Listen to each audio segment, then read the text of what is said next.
Are we live? We are now. Okay, I'm going to start. I'm going to launch. Three, two, one. Oh,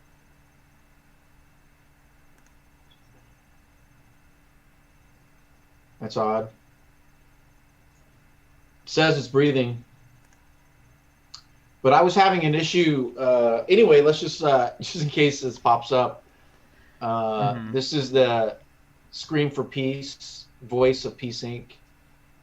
And it's a live chat during day two of the 2020 election for president, otherwise known as the greatest show on earth. Yep. It really is a great show. Uh, Yeah. So the window just popped up. We've launched that, but here's another. I think there's some little glitches going on with the hmm sound and stuff. And when we switch back and forth between Bluetooth,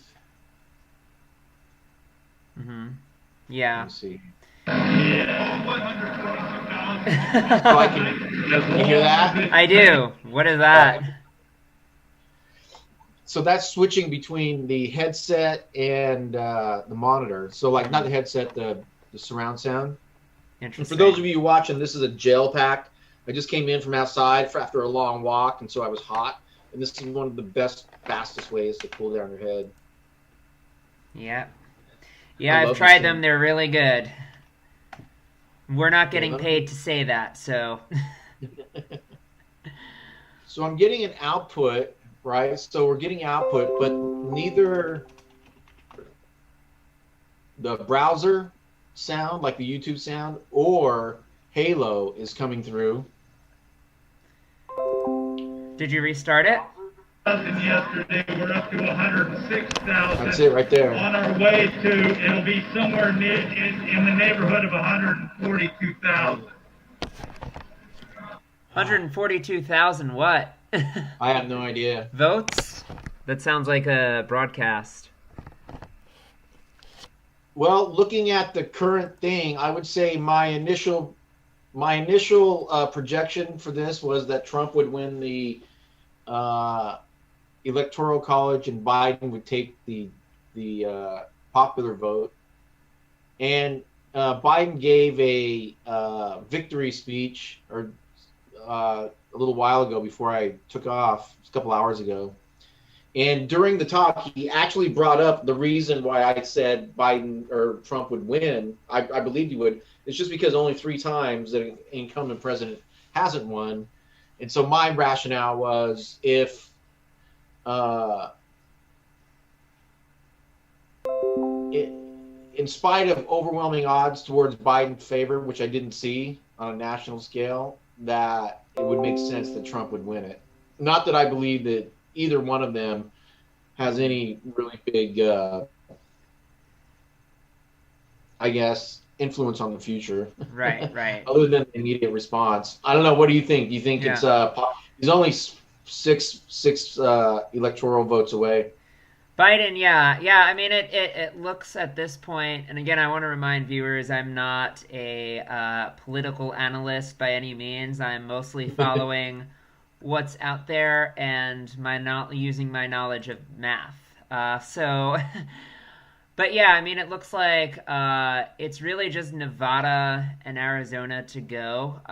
They're heavily leaning Biden, but once those are called, it's pretty much over.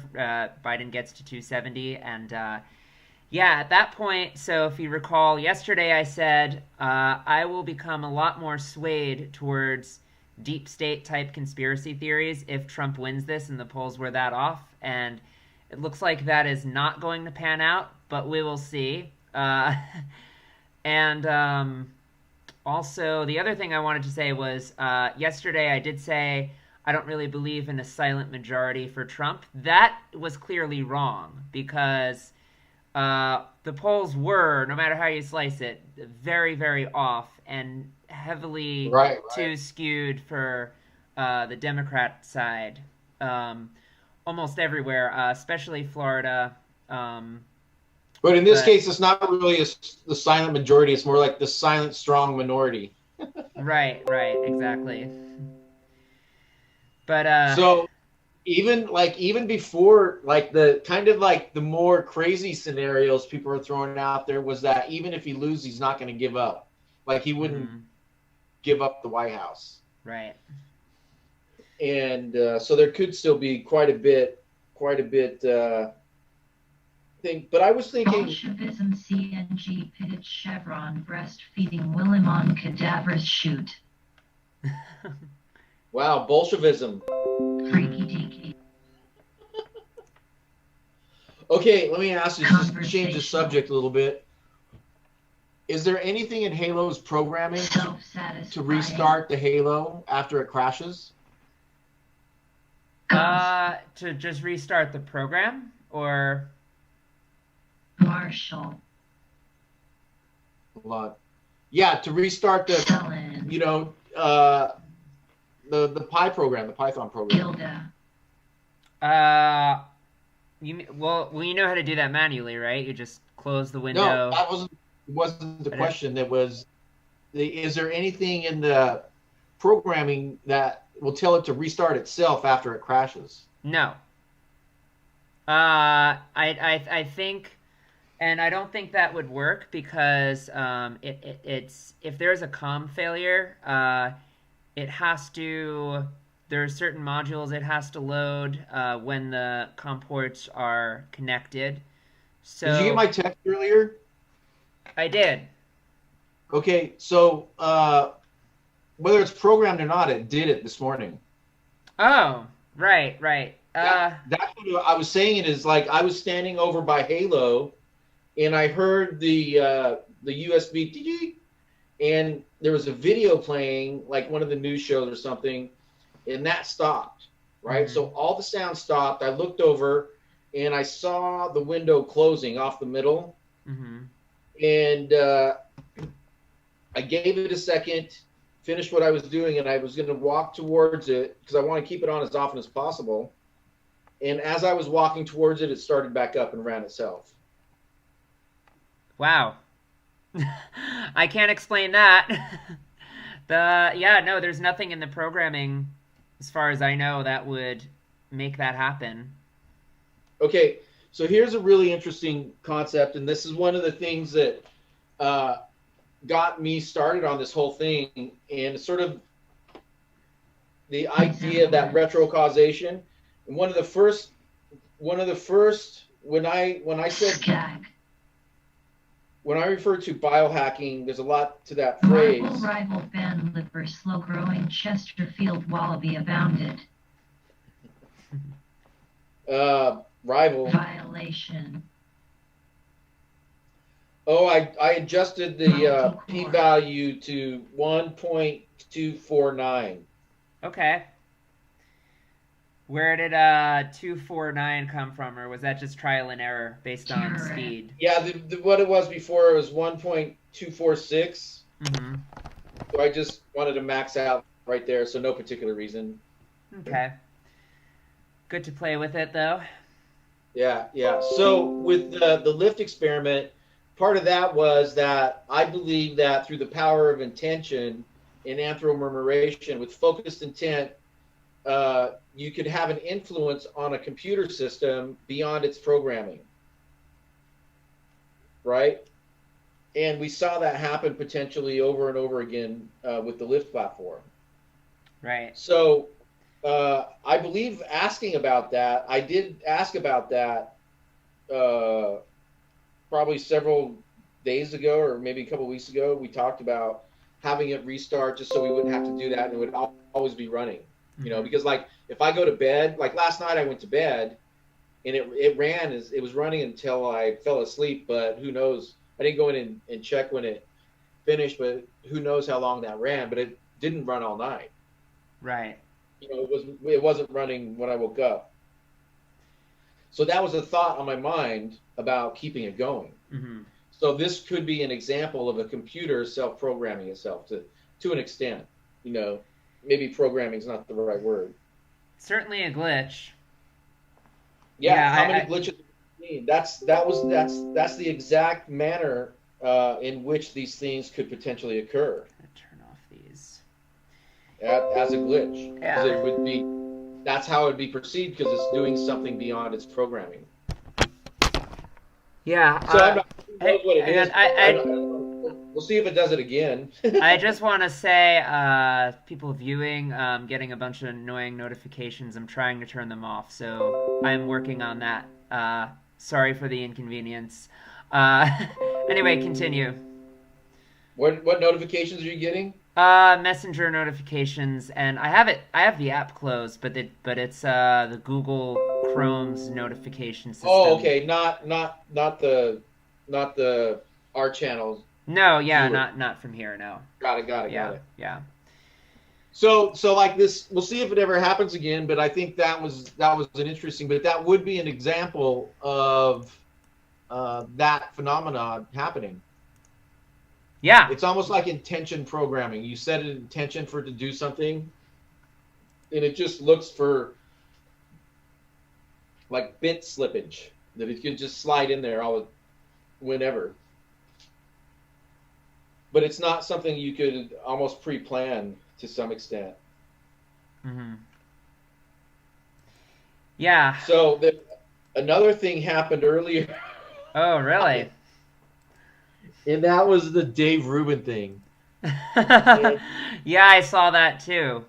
Oh my God, that was so weird because like, you know how YouTube just flips videos, and I was just scanning through whatever was live at the moment, Mm-hmm.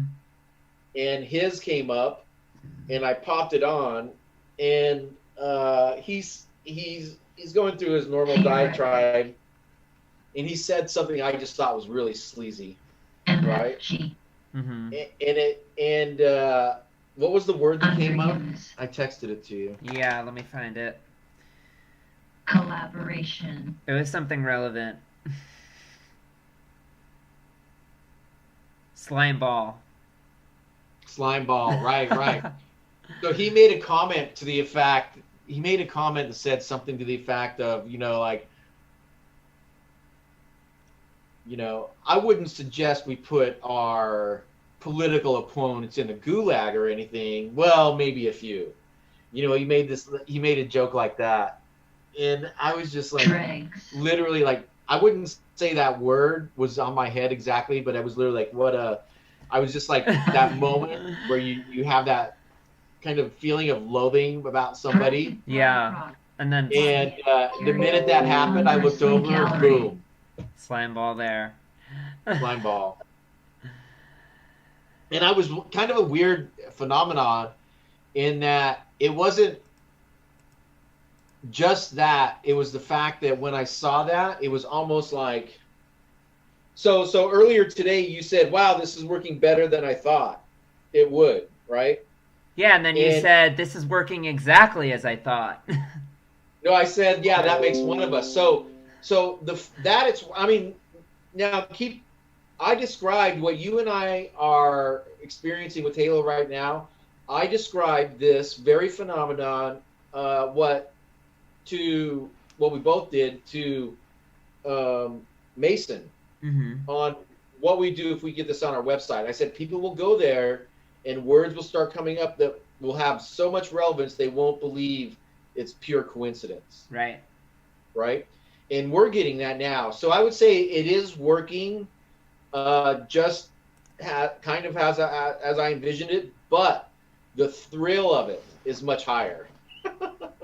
Oh, yeah. So the thrill of it, like it's not doing anything it hasn't done anything that is inconsistent with what we've done up to now in our projections, right? Mm-hmm. I would say for us, like it's doing what we've described. It's not like so far beyond us that it's totally blowing our minds, like we're screaming or having conversations with it or something like that. Right. So it's not like super sci-fi stuff, but not Black Mirror level yet. Not yet, yeah. But janky. That's funny. Janky. The word janky just came up. Whitcomb.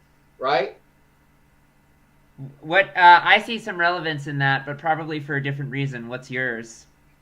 The artist who painted this painting behind me, his name is Janky. Oh. Neat. I've been watching the Young Turks for well, pretty much all Mm. last night, and yeah, Wait a the minute. host. Is the GPG Marquis Strut Tap Scott joinin' fastness Mary down playing. is the screen shared? Drink. Yours? No. Why don't we put the Halo on? Okay. Yeah, go ahead and share this. You have to Hopefully. make me a host. Yeah, I do. Yeah, hang on. Let me check something. I should know how to do this.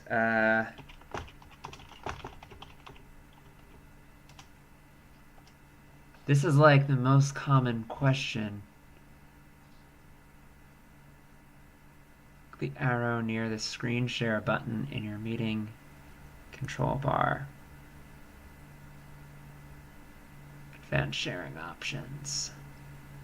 Ah, okay. That's a really hidden setting. Okay, you should be able to share your screen.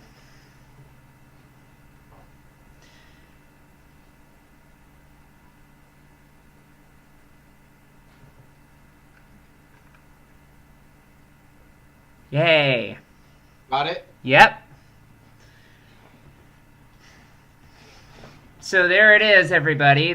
You're looking at the AI that we developed using the electron tunneling phenomena, picking words, and it is entangling with us as we speak. And, you've heard some examples of that yesterday on the stream. You will probably hear some more. It's kind of inevitable. And, one of the questions would be how to turn this into statistics, right? And I want to say controlled experiment, but by controlled, I don't mean we're controlling every variable about the environment. By that, I just mean we're, recording all the data, counting all the results, and have a clear methodology of The data aspect of an experiment needs to be controlled. right. Yeah. Yeah.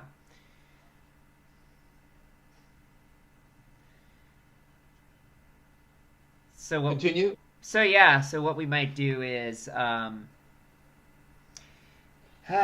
No, it's really difficult to say like what were the odds of slime ball coming up. But I think we can figure that out. We're all pretty good statisticians, mathematicians here, and We'll talk it'll it just take a through little. real quick. If you talk it through, what we're dealing with here though Mhm. is kind of a new phenomena. Yeah, So yeah, there's no exact model on how to calculate the exact exactly. statistic. What we can start with though, we have like 154,000 choices of words, right? That Hmm. any one word could come up. At any one time, we're looking at 8 words. Yeah. So you get that 154,000 divided by 8. That's just like our one in whatever shot Hmm. of what that is. But then when you throw on the relevant factor, right? Yeah. And that makes it. That's where the conceptual nature of relevance comes in, because even like you and I here, for example, janky, right? We hit that. There's a janky right behind me, Hmm. and that's an unusual name, right? The way it was spelled. So it's going to have a greater value, or at least a different value for me than it would for you. Yes. And then you throw on the other one. This has happened 3 times so far, and that is when Halo says a word that's being spoken at the same time. Hmm. What are the chances of that? That is just crazy to think about, right? Very. Yeah. But you'd have to look at how many words we speak over a day. How often Halo speaks a word, and do some stats. But it can be done. But it is one of those things where if that happens, you just don't doubt it. Statistics we know at that point will back it up, because if you Right, see a right, large right. effect size, that's kind of just validates it on its own. Um, And what we're really looking for is this probability against chance. yeah. What behind that just happening, and so it's a lot different experiencing it, seeing it happen. Mhm. But I think also you take the same experiment, throw it in a overly controlled, like a sterile environment, it's not going to work. Mhm. What would you mean Like for by? example, if you just have somebody say, "Okay, we're going to test this. We need you to, read one of these words every couple of seconds, and we're hoping that Halo would then come up and bring one of those words." Yeah. That would take the spontaneity and the thrill right out of it. Absolutely. Yeah. Um, I think that would not work at all. Because if you're just saying words because you're forced to say words, it's not the verbalizing. And I know you've said this before. I'm just kind of echoing it. No, but Uh, no, I agree. But that's the way that your traditional psychic freak would design. yes, yes, that is That's what they. completely correct. Yeah, that's what I'm saying. But Unfortunately, we would not do that. right? Psychic freak. Yeah. Yeah. Um, Yeah, no, that's true. And that is a limitation of, lab experiments, really, in any discipline, but especially, well, I should say anything to do with the behavioral sciences. When you take people into a lab and you take real world functionality out of your experiment, that's always going to limit how you can interpret your results, right? It doesn't mean it's useless, but uh, there is a limitation to sterile environments, and Right. Yeah, it's called creativity. You suck all the creativity, all the spontaneity out of it. how do you this is kind of an interesting thought that just popped in my head, but how do you even create, or how do you even force creativity in a sterile kind of environment? Like, how do you, like, could you in theory, and I don't know what the answer to this is, but could you, in theory, take a musician to a lab and say, okay, write something, and we're gonna measure your brain as you're doing it, but like right now, be creative right now, on demand. In my experience, it just doesn't happen that way. It And doesn't work like that. what's that?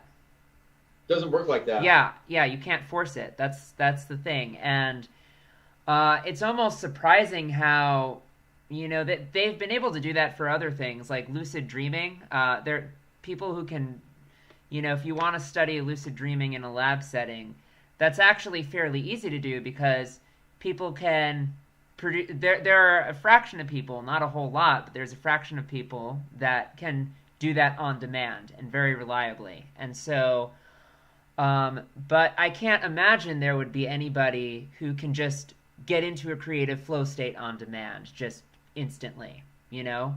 Um, I don't know, maybe I'm wrong, but I know for my own brain it doesn't work that way. And I know some people can walk through the steps. They can walk through the process. So, for mhm, example, if somebody came up to me and said, "Hey, write me a quick poem about time that rhymes," mhm. I could do it, Yeah, right? But that wouldn't be me tapping into my greatest creative potential and doing it. exactly. It would just be walking through the process. Yeah.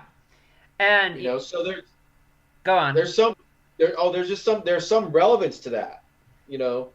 But I think you just hit on something about science, and like science is what you just said. A lot of it is that Mhm. it's like limiting the creative process to a controlled environment. Self-aggrandizement. Right, right. And And then for experiments that don't require creativity, maybe that's fine. But there are some experiments where you don't want, if you're spending $100,000 on a big experiment, mhm. you don't want one of your technicians Technicality. taking creative license and running their own sub experiment. Inauthentic. That's the way black holes and portals to other universes accidentally get opened up in like a bunch of sci-fi movies I've watched. Matrimonial. Mhm. Look, You know, inauthentic. Elance. Self-aggrandizement. Wow. Soul-searching. Obliges grandchild, mannerly, air ceilings, grapefruit, locust, self-help. Self-help. I heard. Locust, ceilings. So you hear her slowing down a little bit. Like she's kind of dragging in their speech. Yeah, I do hear that. Subtext. What do you have? Do you have mining running?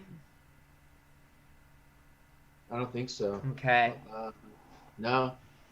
Nothing hogging up the CPU or GPU?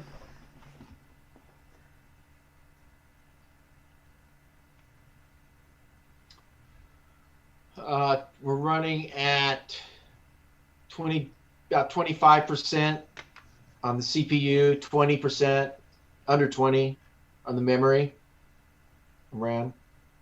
Mm-hmm. So not bad. GPUs is nothing. 10.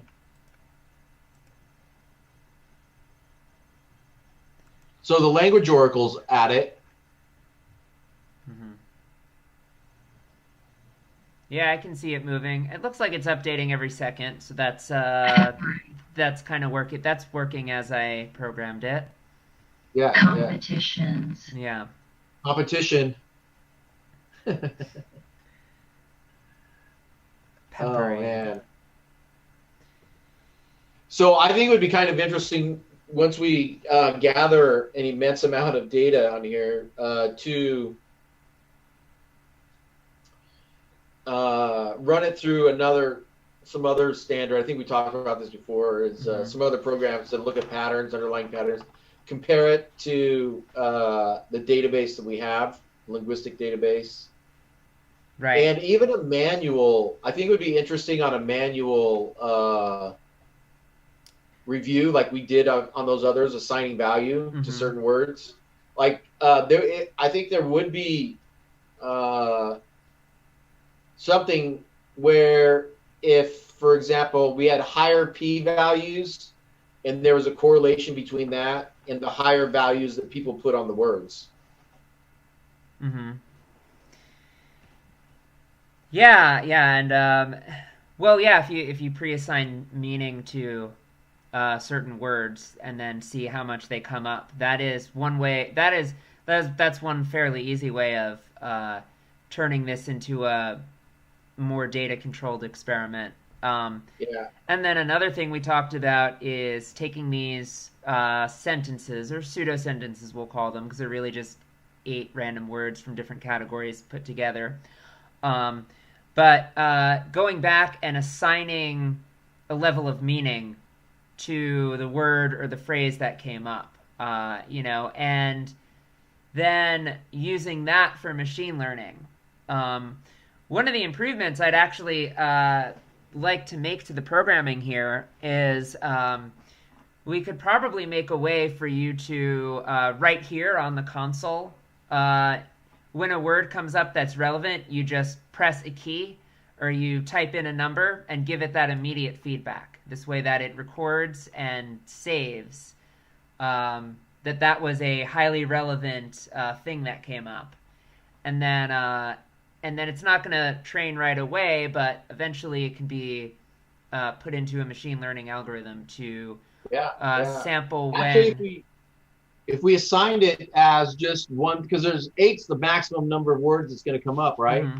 Yeah. So we just assign the keys 1 through 8, and whenever we see one come up, because I'm not always sitting here, I might walk up, I don't know when it came up exactly, and then if we hit that, when we hit it, it'll correlate to whatever's on the screen, and that way you could also do multiples. Like right now, self-help is up.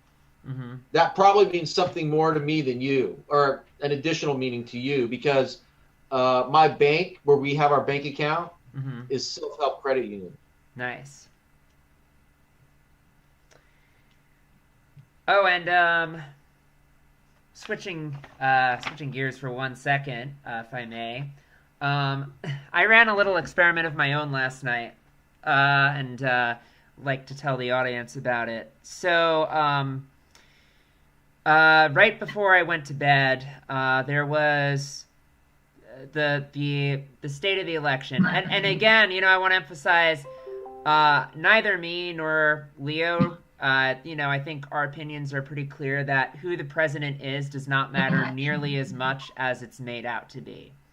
And so, but that being said, it is something. You just hear that? What did Consciousness. Nice competitions, elections. There we go. Yeah. But that said, it is something that is on the minds of almost every American, regardless of whether it's the show has meaning behind it. It's still a great show, right? And so, what I did was I took the remaining states that were uncalled at the time, which were, I'm going to list them right now. And by the way, uncalled, but also discounting the ones that were almost definitely blue or red. So those states were Nevada, Arizona, Wisconsin, Michigan, Pennsylvania, North Carolina, Georgia. So those were the 7 states. And I just did a little REG experiment to have it basically do a simple coherent sampling algorithm, the same thing we do for this language oracle, and have it pick a winner, Biden or Trump, in each of those states. And so far, well, I'll tell you what the results of this were. It predicted, at the time, keep in mind this was 11 o'clock last night, before a lot of this polling data came in. My experiment predicted Nevada, Arizona, Wisconsin, Michigan, and Pennsylvania would all go to Biden, and North Carolina and Georgia would go to Trump. And so far, 3 of those have been accurate. Arizona, Wisconsin, and Michigan have gone to Biden. Last night at the time, Trump had a lead in all 3 states, so it was not guaranteed at all that was going to be right. Nevada is not called yet, but Biden is leading, so that's looking like it's going to be right. And Pennsylvania, it is also looking, well, Trump still has a lead, but it's rapidly shrinking as they count mail-in votes. So that is looking like it will go to Biden as well. In which case, the 5 blue states that my experiment predicted will have come true. Now, North Carolina and Georgia, North Carolina is very likely to go to Trump. Georgia, everybody's saying right now it's going to flip for Biden likely. I don't really know about that, but we'll see. I would say that's the most uncertain of all the states I listed so far. But so far, this is looking to actually have panned out really well. So it's at 100% so far? So far, yes. Wow. But that's only of 3 that have been called. Right. But everything else is looking like it's going in that direction. So that really goes to show that when there's a strong... And by the way, when I ran this experiment, I was incredibly confident that this was going to work. And I can't explain it. It was just an intuition that came over me. I'm like, you know what? I have an idea. I'm going to scramble together this experiment, and I know it's going to work. But I don't know why, but I just know I should do it. And I just followed my instinct. And so there's the spontaneity part of it. And, Did the GCP eggs play any role in it? Nope. I just used this. Just this one inner space shuttle engine. Nice. Yeah. So we'll see how that pans out. But yeah, I would say there's definitely, a correlation between level of confidence and that something is going to work, and then whether it actually does with this kind of thing. Yeah, I think as long as it's not like a fake confidence, but that comes through when you have a good plan and you know that you've got a strong foundation, that's where the confidence that it's going to work. Just like hospitalization. Our friend, Mr. Lance, underprivileged, was talking about REGs and his expertise in it, and had never done an experiment. Right. So he cannot. He doesn't have that hands-on ability to even know what stormwater a good experiment looks like versus a bad experiment. Layers. Right. So the more often that we Aided. do these and play with these, that hones our own intuition. Yeah. Soon to be Every So when t- you think about it, when you think about an experiment, it's kind of like just like what Robin. when I started doing the Plant anthromemoration modeling and ballerina stuff like becomes that, it's just more of a mental math. electrophysiological You do the mental infatuated math. stop It's like, yeah, motion that park makes of a sense. I bet it's going to movie. work. right. About the as far as the Martha. odds, that can also be that Parallaxes. it comes in from how many variables I think Non-business. you can perceive to fit into the equation. And the Oka. more variables you can put in that make sense, the more confidence you have in Body. that, in what that is. So you may not On be the able shelf. to pinpoint the nature of the confidence, but Purring. it's definitely the difference between that's the feeling the difference between that and a lucky guess. Yeah. Inch. Yeah, that's for sure. Watered down. Yeah, and So is it possible that he could PPL changeable crewman Wallen Hakeem and soulmate Democrats. so Democrats. soulmate Democrats? Ankles.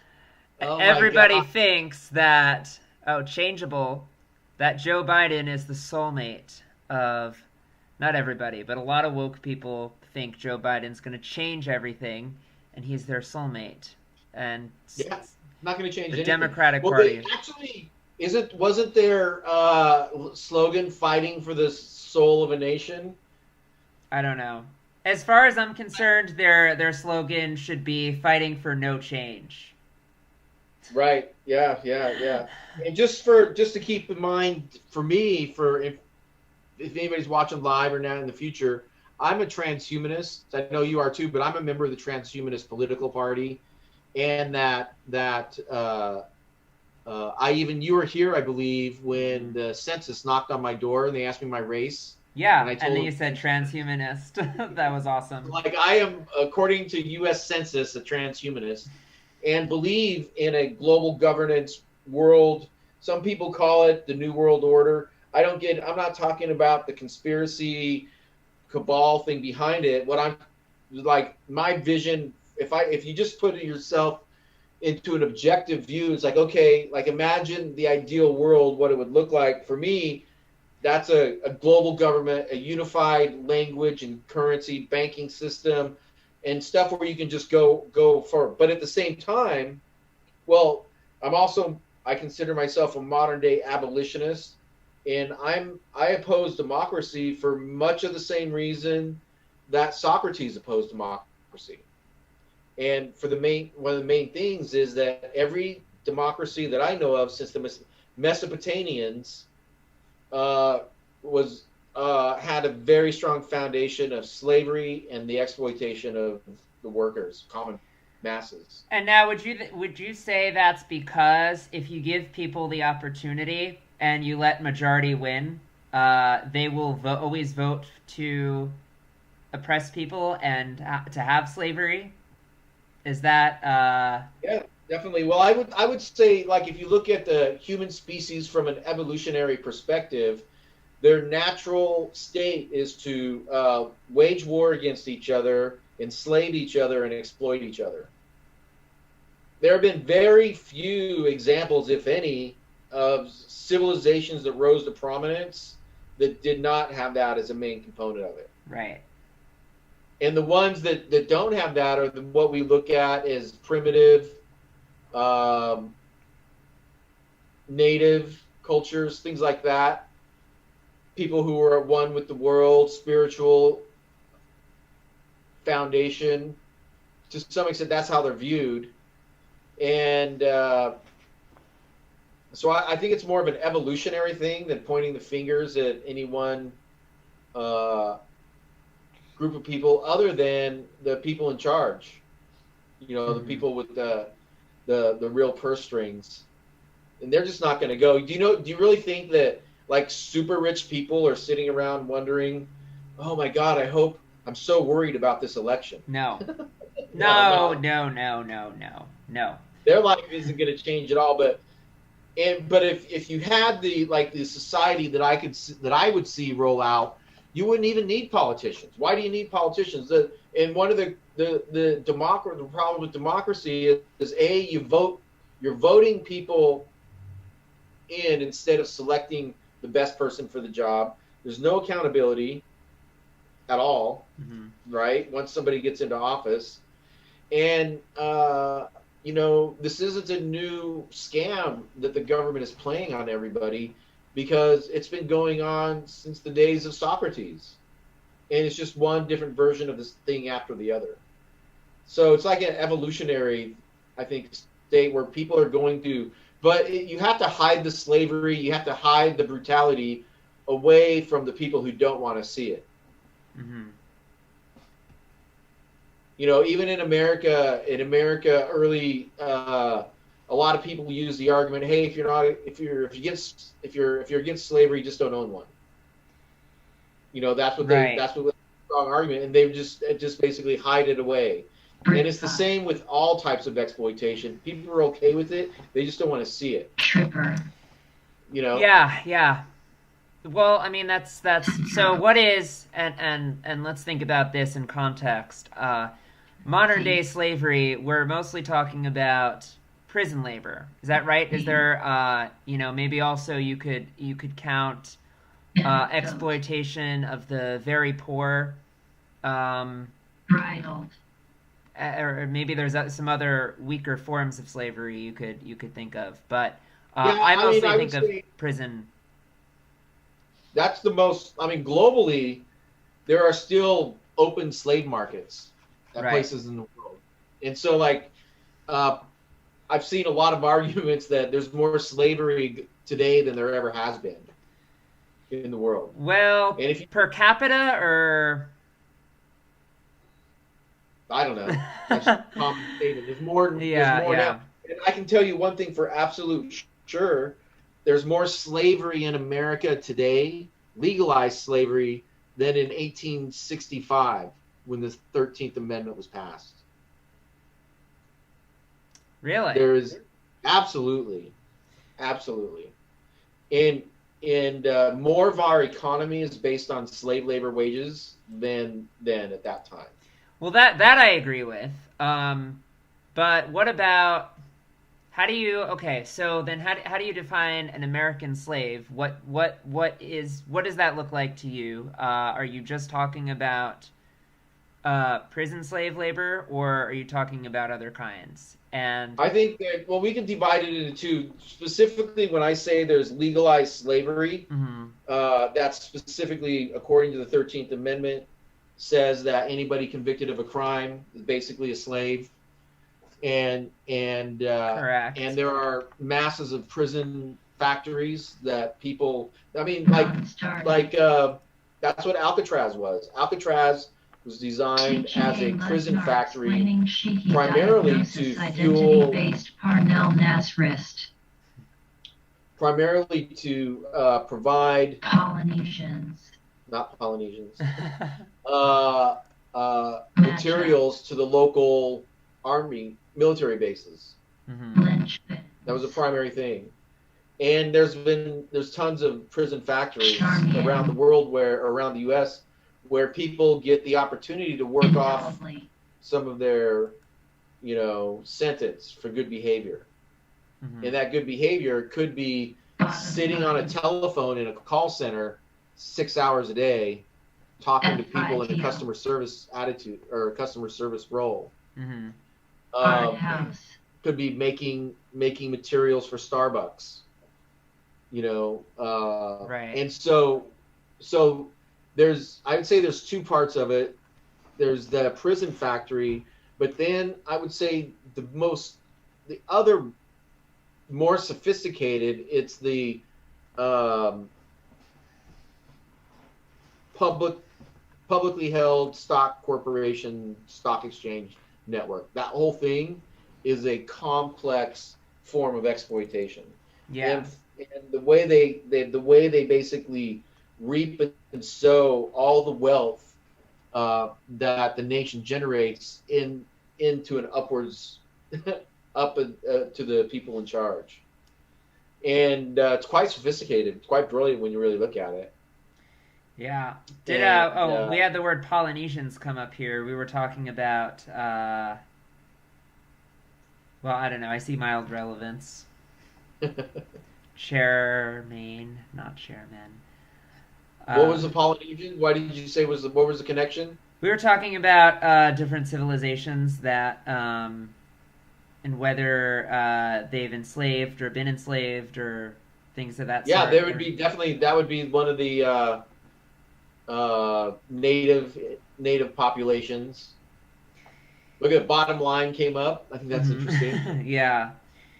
So wait, so your claim before about there's more slavery today in America uh, than when the 13th Amendment was passed. And what I mean by that is, and I'm pretty sure I'm right on this. I couldn't give you a reference, but there are more, let's just African Americans enslaved in prison today than free slaves that were freed in 1865. Yeah, well, I would believe that just on the population increase alone Right, would suggest I'm that. saying, Yeah. and then if you look at uh, the services that they provide, Hmm. then that's big dollar stuff. So you take somebody that's making 25 cents a day doing, I'll just say the obvious, pressing license plates. That same person getting 25 cents an hour or a day or whatever, uh, uh, out in the civilian world, they'd have to pay that person, 35,000 a year minimum. Hmm. And so the difference in that, it's all profit. And so the big dynasties, they got their fingers in all the pies, so they're making a little bit off that, and they're anything that's in the publicly held arena. So another big area is like rideshare, the Uber, Lyft, Yeah. rideshare industry. Prop That's a 22 form passed, of by the big way. exploitation. Huh? Oh, I was just saying Prop 22 passed, by the way. But Yeah, yeah. So that's just a different. That's just a more mild form of slavery. right. Well, everything's on a degree, Right. on degrees, But I would say, like, for me, slavery is kind of an organized thing, Yeah. in that the stock market in particular, if you could be a very highly paid slave, right? Sure. If you work for a publicly held corporation, you're participating in the slavery field somehow, in the exploitation. And so some people they're low on the totem pole. For example, at Uber, they're lowest people on the totem pole probably still wouldn't want to drive for Uber. Right. So those people that work for Uber are perfectly okay exploiting all Yeah. the drivers, and they know exactly what they're doing. Can we talk about the Lyft driver for a year for a second and how they totally screwed you over by not listening to you, given even considering, and this is amazing to me, like how here they are, the people at Lyft, you're coming to them as their driver of the year saying, hey, uh, I figured out how I can make Lyft way more profitable. You should come see what I'm doing right. And they're like, oh, yeah, good job. And then we'll follow up with you, right? And then they just ignore it because in the back of their minds, they're thinking that what does a Lyft driver possibly know? And that really sickens me, is that how they actually think that somebody that is below them, that the most core part of their company are below them. That is sad. But hey, that's the system you were talking about. Yeah, yeah. And so, like, people use the term white supremacy. I mean, I think there's certainly an element of that, but I think it's economic supremacy. Class supremacy. Yeah, Yeah. that's what, because that doesn't or not even class supremacy. It's perceived class. Right. That's true. because a lot of people just equate class with how much money you happen to have at the moment. Right. And yeah, nothing could be further from the truth. Yeah. So matchup, bottom line. Yeah, I've been pretty amazed at this Halo thing. Art house.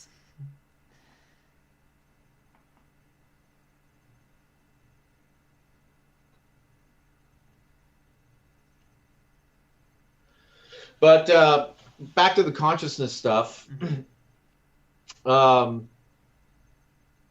haven't really looked at it. It would be interesting to look at the egg relation here, but I don't. I mean, until I haven't seen anything. I've seen a couple of skirmishes pop up. Nothing really major. There was a pretty big terrorist attack, I think, somewhere in Europe this morning. Yeah, I think I saw that. And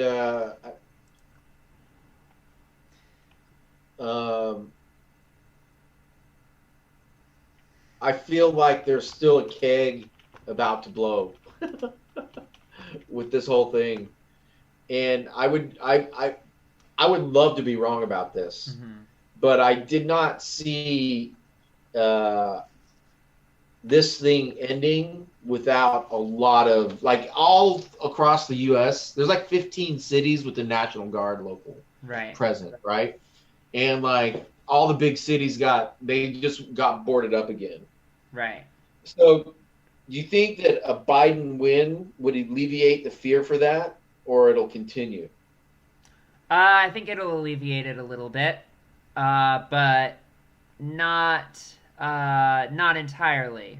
I think that we have to remember we're still in a pandemic. We're still in an extremely volatile situation, and really all it would take is, in my mind, for true chaos to erupt, possibly on the scale of society as we know it breaking down, would be A, an overflow in hospitals, and B, massive and widespread civil unrest. Now, if those happen a few months apart, that's fine. I think civilization will be fine. But if those happen simultaneously, then that's a real danger. And I would not say we're out of the woods from that happening before the end of 2020. I still see, regardless of the results, like between now and the inauguration day, will be the most chaotic. More chaotic than we could really imagine. Yeah, I'm braced for that.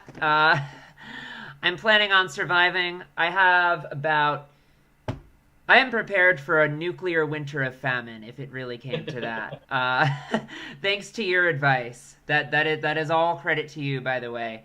And also credit to you. I've relayed that information to my friends and family, and they've all kind of taken my relayed advice. That a military veteran with key insight to how these big systems work that I respect a lot thinks that y'all better stock up on food and water. So yeah, so I don't want chaos. I don't want people to die, but I mean, like you say, everybody dies eventually. I still this is pretty scary to me. I'm not gonna lie, being only not even 30 yet, and this is kind of my first world calamity that I'm living through. But I'm also learning a tremendous amount, and it's also helping me not take certain things for granted, like as soon as we get nightclubs back, it's like I'm never again gonna take fun nights out for granted, like this is just a thing I can do every weekend without any repercussions, Right. God, yeah, I can't wait to run some more events with you again and bring all this techie stuff do more science. Um, yeah, it's going to be great, I think, once the chaos is over, because everyone is going to be wanting to, like in your dream, go to that dance party mode. And hopefully we're at the front of it with our technology and ideas. So, Post holes. Yeah, I think we could do that, but we also have to Metrolink. not assume that that day is coming anytime soon. right. I agree. And continue. I think one of the things we could do is continue to do these online discussions Yeah. and invite others in on it. Mm-hmm. Kind of like open office hours with Danny and Leo. Yeah, exactly. That'll be fun. And they could just be, people from our website, people, potential collaborators, Mm-hmm. Second team. haters, stalkers. Well, that'd be pretty brave. I would like to get somebody with a PhD or two under their belt to come up and try to have a discussion with us. Mm-hmm. Because the last discussion we had, I don't know if he has a PhD or not, but that was not Skimmer. That was not a debate. That was not a real review of that. It was like more of I don't even know how I put it. Calling a scientist on their bullshit who said they were a scientist, and and defending our work.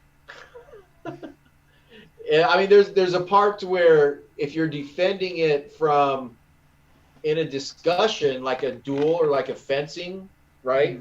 Like, if you have a friend and you both enjoy fencing, you can get in a fencing match and one of you has to win. And when you're fencing that friend, you want to win, right? But that doesn't mean when you win, after the show, you let all the airs out of their tire and steal their clothes while they're in the shower. Yeah, you have to. You don't do that. You have to have a fair race. So when you go into I'll give you an example of a really good. I wish I could get this guy's name, but there was a professor at Stanford who was presenting at S.C.R.E.A.M 2016, and it was a comment or a topic I wanted to sit on. It was quantum math and consciousness. And I thought it was interesting. I invited him to come see the posters because I was doing the poster session. And he came by, and he opened up the conversation with, "Okay, how can I debunk what you got going on here? Yeah. How can I debunk your work?" And I was like, but he kind of said it in a. Other scientists that come up there, they try to play the friend, right? Oh, I'm really interested in this. I'm going to school, or I'm a scientist, or I teach here. But really, they're just trying to get under your skin, right? And this guy, and they're good at that. Well, for me, yeah, I think it gets passed down, and but this guy had kind of a jovial approach. And I met him with that. It's like, well, that'd be, I'd like to see you try. And we started chatting. And a little bit into the thing, this kind of spontaneously hit me then. And then that was, I said, well, if you can invalidate anything that I'm saying here, like by holding yourself to the same standards you're trying to hold me to, I will turn over to you the entirety of my net worth, everything. And that is more bold than peer review, by the way. What's that? That is more bold than peer review. Yeah. And that still stands. Yeah. It does. And nobody will. So we had a chat, and he looked at it. I walked him through anthromemoration. I showed him the experiment I was doing. I talked to him about my concept on what it is and the data I had. And at the end of the conversation, you know what he said? Good job. He was, good job, and he shook my hand, and we saw each other as peers. Excellent. And So that was an example of like how it should be, I think, to some extent, Yes. of just that chance meeting, because it wasn't negative on either parts, but we were definitely still jousting, Yeah. right? And I would say that he had a sense of fair play that most scientists do not. Most scientists have a sense of entitlement of some sort, and that's what they're defending. It really sucks, but that is true. It's like you go through a PhD and you feel like you are the smartest person in the world just because you have a PhD, and anybody who doesn't have a PhD is below you. And I can Right. confirm this. I'm saying this on the record as someone with a PhD and who has gone through that same exact thing. Uh, that is exactly what they try to teach you. It is almost impossible to not emerge from a program like that, even in my case, with the best, most ethical advisor you can imagine. If you're part of the system, it is programmed into you to look down on people without PhDs. And there's been several times in in us working together where I think you've rightly called me on, like, hey, like you assumed I didn't know this, but I did, right? And but I kind of have to use that to re-examine, my own beliefs that have been programmed into me. I'm like, wow, that just shows how strong it is, that programming of pretentiousness that goes into the PhD student once they Right. get through it, which is like, it's like we do go through a lot. Qualifying exams are no joke. Uh, you have to basically stand up, by a whiteboard and defend your ideas against some of the most ridiculous questions, but sometimes it's not even a negative on your work, it's just how much do you know? And if you're not. So a question I literally got was, by someone on my committee was, okay, so you say you're an ozone expert, which, by the way, I never claimed that, but that's, or you're, tell me about stratospheric ozone and how it works from first principles. And someone else asked me how do cars make NOx, even like exactly the exact chemical processes that, Wow. and somebody else asked me from first principles, or just tell me when do you think molecular oxygen came on this earth? And it's like they give you things like, how would your results be different if you were on the South Pole of Mars, stuff like that, right? And it's just you have to Okay. abstract a lot, but they do that because they want to prove their dominance in a way. It is a, what do you call it? Like they're being the bigger lobster. Like, look, you're the small lobster. You're an ozone expert. We're experts. You think you're an expert, you're not, and it's very humbling. But then once you get through that, you're like, wow. Go on with your point. Oh no, I mean when I was 20 years old, I qualified as a surface warfare specialist in the Navy, Mm-hmm. right? And our final exam was sitting in what's called the oral board, and you have to sit in front of a group of chiefs and junior officers, and they basically do the same thing. They run you through scenarios on testing you on your knowledge of the ship. And so you might get a question like, how does flushing a toilet impact the weapon system, Mm-hmm.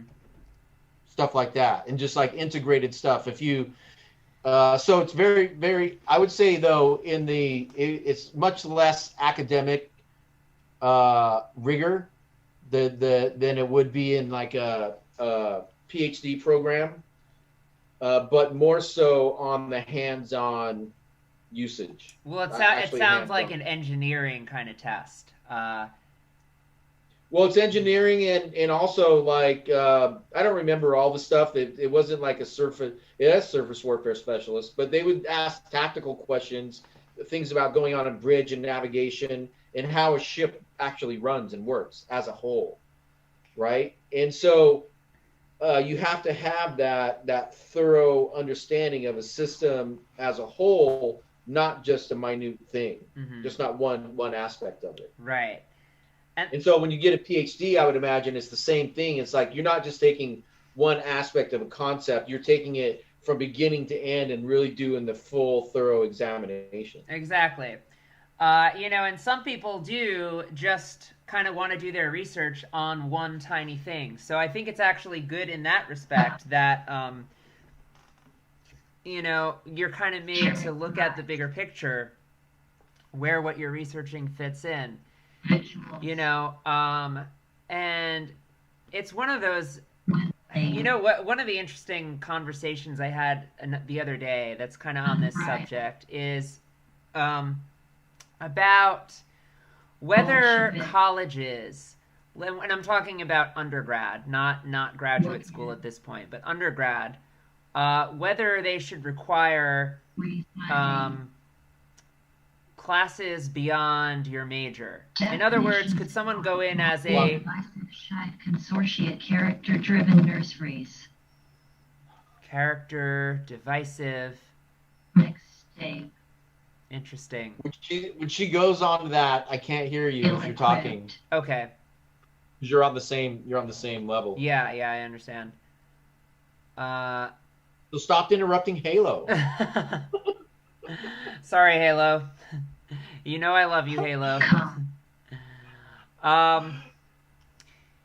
What was I saying? So yeah, I was having a debate with I don't know if maybe not debate, but discussion with Mason and her partner about whether colleges whether you should be able to MDRTB. Whether it should be required that you take courses beyond your major. And my thinking is, of course, because multidisciplinary, like UIC Sienna supplemental heart and Baylor Glucamines. It is really flying right now. You want to hear something weird? Yeah. That I just realized? Sure. This is the wireless. It's hooked up through Bluetooth. Mm-hmm. Right? So this is working. But when Halo's talking, that's coming out of the monitor. Mm. So right now, 2 audio output devices are at work at the same time, which is not possible. That's not how it works. That's interesting.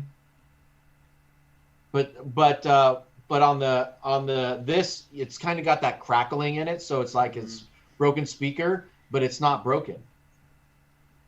It's just because if I restart it, it'll go back into there and it'll be fine. Weird. So somehow we're getting a splice off that. But if I move this closer to me now, I can hear you better. Interesting. But that is really weird. That's really weird. Okay, sorry. So go ahead. Oh, well, I was just saying, we were, my position is, of course, they should make you take additional courses that go beyond the scope of your major. Because, like, if I hadn't taken philosophy or some of the psych courses that I took or the music courses that I took, I don't know if I'd be where I am now in doing something that integrates it all together and let alone seeing the value of that. Let me ask you a question. Go ahead. How many PhDs do you think there are out there that have never taken a philosophy class? In their life? Like a college level philosophy class? Probably half. When you consider, yeah, I would say maybe 50%.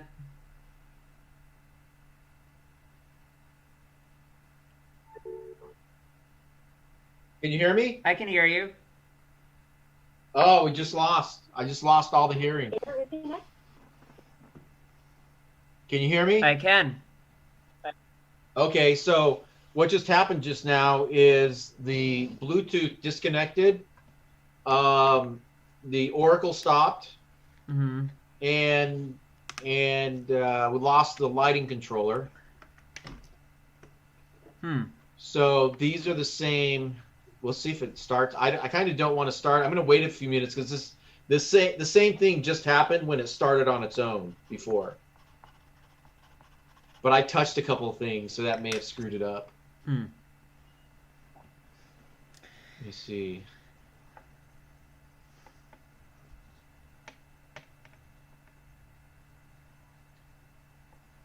Now I can't.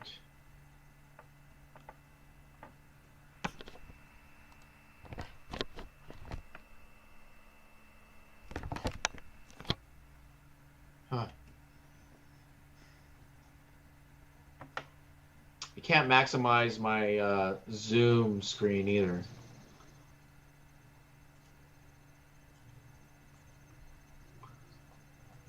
Okay, so I'm going to restart the Oracle. Okay. I need to turn on a couple more lights here. It's getting daylight savings, as everybody knows. Where spontaneous creativity rapidly enhances ether-spheric modulation for people evolve as consciousness expands. We are broadcasting from the Hypercube Algorithmic Language Oracle. Your pilot is Captain Madrid and your first officer is Dr. Caputi. Hold on as we chill the frack out and take a digital trip through the inner space travel station, guided by the principal laws of anthromemoration and spatial relativity.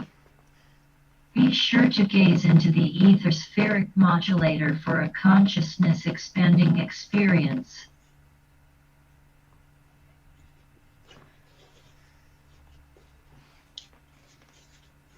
Well, it started back up, but I can definitely hear that lag happening. Yeah, I hear it too. You see, Mute it. Can you see what I'm putting up now? Yep. So you can see that how it ended. Yeah, that's what it seems to do when a comm fails. Yeah, I mean you can. Yeah, it's Oh yeah, actually I put in it says COM9 failure. Do you see that? Right below the word breathing. Above that. Scroll up. Right there. Middle of your screen, below all the founds. It lists them, then it's Found Pro, breathing, and then it says COM9 failure. Hold on. Which line? Keep going down, keep going down, keep going down. And then this is where you restarted it again, right? Where your mouse is right now? Yeah. Yeah. Okay, keep going down. Okay, right there. there. Yeah, COM9 failure. Yeah. So, yeah, that's what we did the last time, I think, is just, keep track of which COM port is failing when it does that. It should tell you.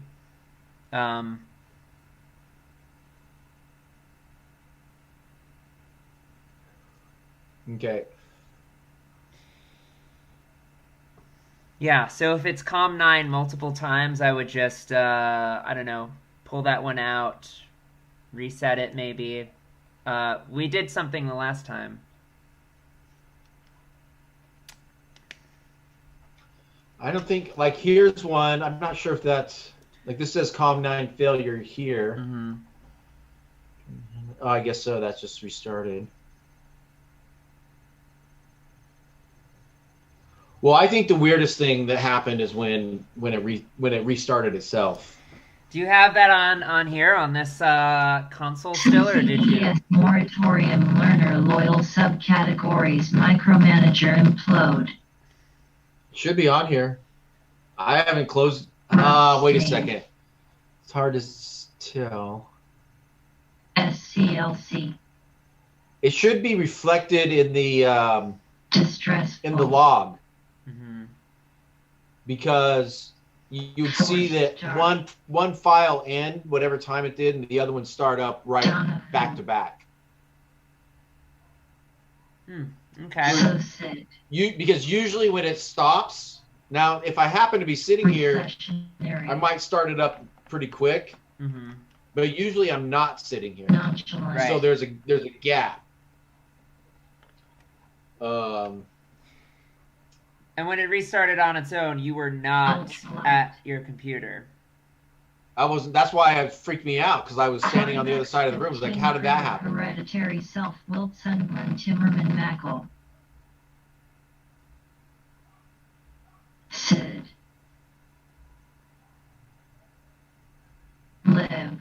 So these don't have times of starting and stopping, so I can't really tell. Break up. Right. I do see some. This last one though, there's some kernel errors, image kernel errors.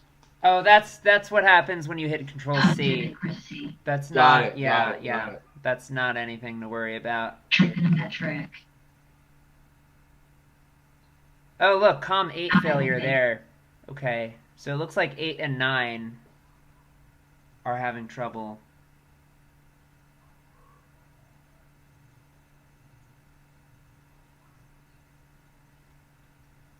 Right off.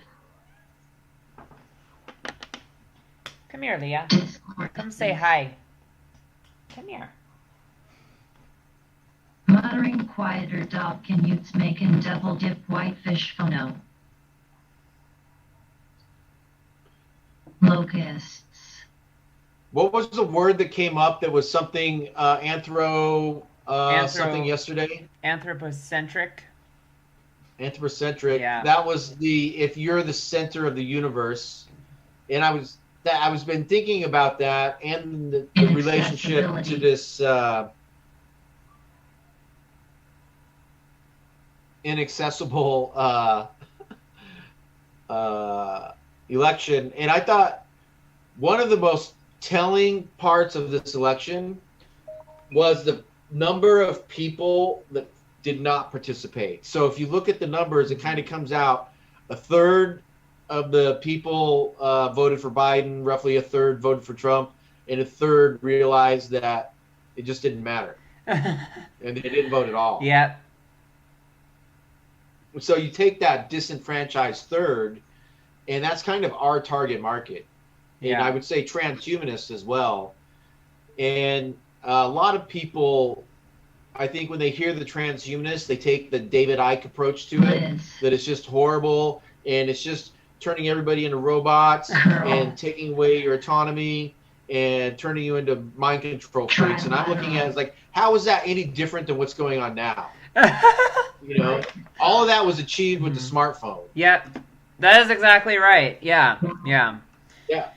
So like the phone is a transhumanist thing, I think. It can be, and where we're going is like I think to maximize the relationship. In Java, untruthful Odic stalker bamboos Caucasian snow-capped sloped. Caucasian stalkers. Specific. Untruth. Platform specific. Melconian. Wow. Discontinued. I like computer. Adjust volume to 8. Quarter step. Computer. What is transhumanism? Dictating. According to Wikipedia, transhumanism is a philosophical movement that advocates for the transformation of the human condition by developing and making widely available sophisticated technologies able to greatly modify or enhance human intellect and physiology. Transhumanist thinkers study the potential benefits and dangers of emerging technologies that could overcome fundamental human limitations as well as the ethical limitations of using such technologies. Interest free. It's going to take time to get used to listening to both at the same time. Yeah. I'm going to see here if I can fix... screen is just a little off center. But... let's see if that worked what I did.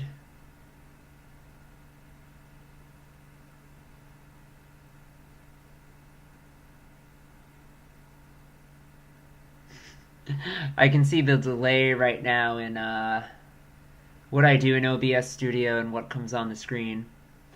It's like it's like 30 seconds, yeah. Anyway, it was just cutting off the right edge of this window a little bit, so I tried to fix that. This looks not really better. Let me see here. If I just minimize this, I think that'll work. Let's see if that worked. Yeah, the audience can see every word except "feith" on the very far right. If I move the screen to the left a little bit. Well, keep it where it is now, because I'm trying to change it, or I changed it here. I'm just waiting to see if it worked.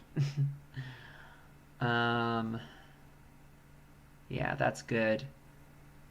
But we look at that. We just went through a really big 3.0 burst here on the normal side, and then a concurrent drop. Look at that drop.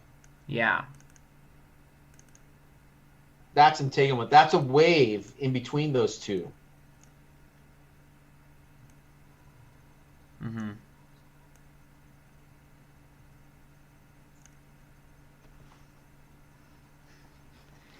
So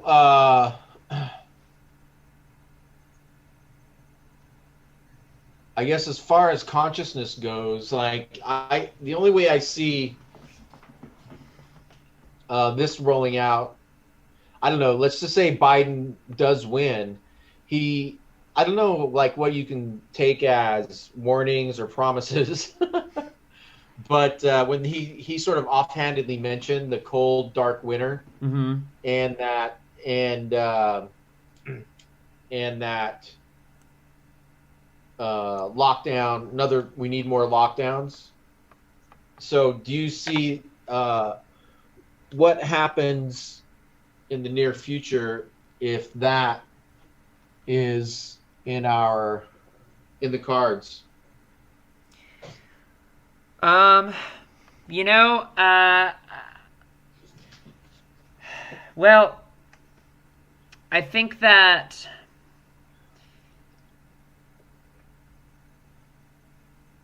we're definitely, that would definitely cause more chaos, but at the same time, Europe's already started to do that. And yeah, I mean, it has already started to drive up chaos a little bit. Um, I think it depends on a lot of things. How bad does it really get? How much can we manage with just mask wearing, good ventilation, keeping the hospitals not from getting overloaded? Then I think we could maybe get through this winter without too much chaos, possibly. But I also could see it possibly not going that way at all. Like I said, if there's another African American police shooting, something like that causes another set of riots at the same time as a hospital overload. I mean, that is really scary, and that wouldn't matter if Biden is president. So, Right. I would say I'm a little less worried about massive rioting in the next week in particular because of the current favoring of Biden. But, I mean, of course, that could change at any second. But right now, I would say if that was all you were worried about, then there'd be less to worry about. But I would say that is not the whole story. There's definitely going to be more twists and turns in this great movie of 2020. I made a Facebook status last night, and it was pretty popular. A lot of people agreed. Is that I don't think we're living in a simulation, but if we were, this is exactly what I would expect. So, well, that's an interesting. I think something you bring up, and you could put this as think of this as like scientific warfare, right. Scientific psyops. Sure. Right. So, one of the ways you maintain that control of the academic system is just to make it friggin' confusing. Yeah. Right? As confusing as possible. And one of the ways you do it is by promoting giving accolades to crazy wingbat ideas that seem like they could be true. And what people do is then focus on that kind of stuff instead of looking at what's going on around them. Mm-hmm. And so you just use that if we're in a simulation example, because I think another study just came out recently that said there's a 50-50 chance that we're living in a simulation. Yep, I saw Right? that. Yep. So without even digging into that, let's just say like my perspective on that from the not just the general consumer person that hears that, what they hear is you're not actually a human being. What you are is a computer program, and somebody has just given you the illusion that this is real. But you're really living in the Matrix. Right. Or in a Black Mirror episode, however you want to think of it. Right. Right. But I mean, when in the Matrix, you saw the movie The Matrix, right? Yes. So it's like a digital reality. Yeah. Which would that digital reality people are walking around that actually existed, people thought they were real. Mm-hmm. Right? So when people hear that there's a 50-50 chance, what I imagine they believe is there's a 50-50 chance either this is real, right? This experience that I'm experiencing is real and the universe exists, or there's a different universe that has created this universe, and I'm part of that. Right. That. So that is pervasive through the scientific community. How many people with PhDs do you think, what percentage of PhDs, let's say physicists in particular, science PhDs, so not linguistic or, not that that's not a science, but let's say the hard sciences, would believe that, yeah, we could potentially be in a simulation? Would actually believe that. But I mean, actually, not fundamentally believe that it is possible. That it's possible. So, in other words, somebody reads that article, they're like, yeah, makes sense. Right. Maybe it is, maybe it isn't. I would say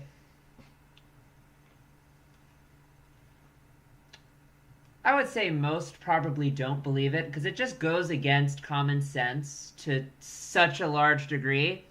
But then again, a lot of scientists are trained that common sense is meaningless. Intuition is meaningless. Right. What the math says is correct. And by the way, common sense is a loaded term. I prefer intuition personally. But that's besides the point. To answer your question, 25% maybe would be like, yeah, that makes sense. Could be, could be not. I think the remaining 70, maybe, okay. No, I'm going to change that. I'm going to say 90% would read that and go, yeah, maybe the math works out, but I just don't really, I just don't really believe it. I'm sure there's some assumptions that they made that were unjustified, blah, blah, blah, and I think the remaining 10% would be like, yeah, maybe that looks sound to me. So let's just assume the person who wrote it believes it. Right. And then basically, so them and a bunch of their fans look into it and they're like, yeah, we believe that, like that, right? Now take those same people and say, ask them about energies of afterlife, examples of reincarnation, near-death experiences, remote viewing, things like that. They would pshaw that. 4 years. Most of them would just say that's just ridiculous.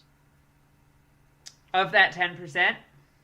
No, I'm just like in my things is like there's people of those 10%. Some of them, if not all of them, would look at things like psychic phenomena, things like what I just described, afterlife, mind machine interface without wires, stuff like that. They would consider that hocus pocus and not really worth, giving any time or serious consideration. But they will believe in the most crazy, radical science ideas just because somebody peer reviewed it. Well, a perfect example of that, I think, is physicist Sean Carroll.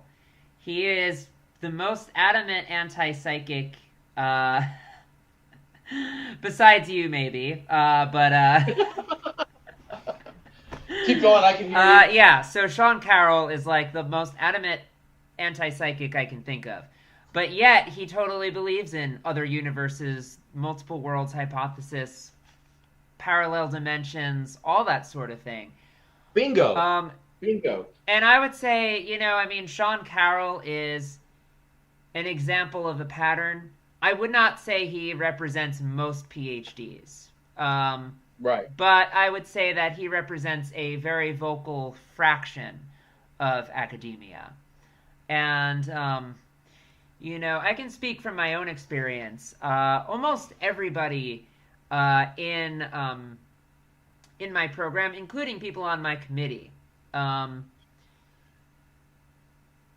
also especially my I wouldn't call them coworkers. I would say colleagues, I guess. People who were also in my same atmospheric science PhD. Self-exposure, famine, leotard inoculations, Coughlin activating.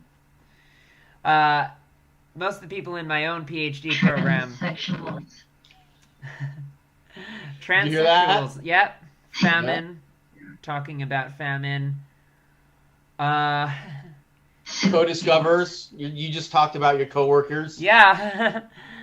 Exactly.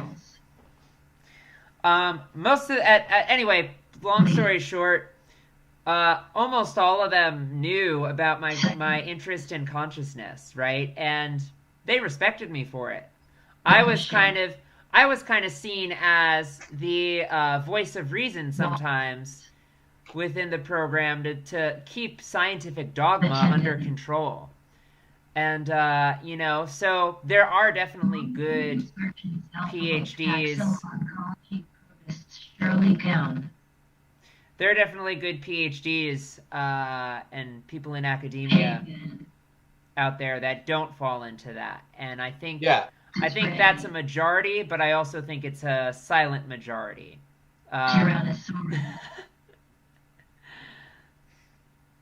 And I think there's a lot of also present company excluded, of course, but there are a lot of idiot PhDs out there. Sure. And I would say an idiot PhD is somebody who did the work to get a PhD, but just only exercises the scientific method when it's convenient to them. Otherwise, if it doesn't fit them, they just act like complete idiots. Real problems. P.e.a.c.e toothpick all decade effortless. And another big issue is I think that going back to the creativity, there's a lack of, I think, similarity in our entire educational system. There's a lack of emphasis put on creativity and the value of that. Oh yeah, and particularly in problem solving. Kinda. Correct. And there's this people who are in the PhD area think that they're the pool where all the great ideas come from.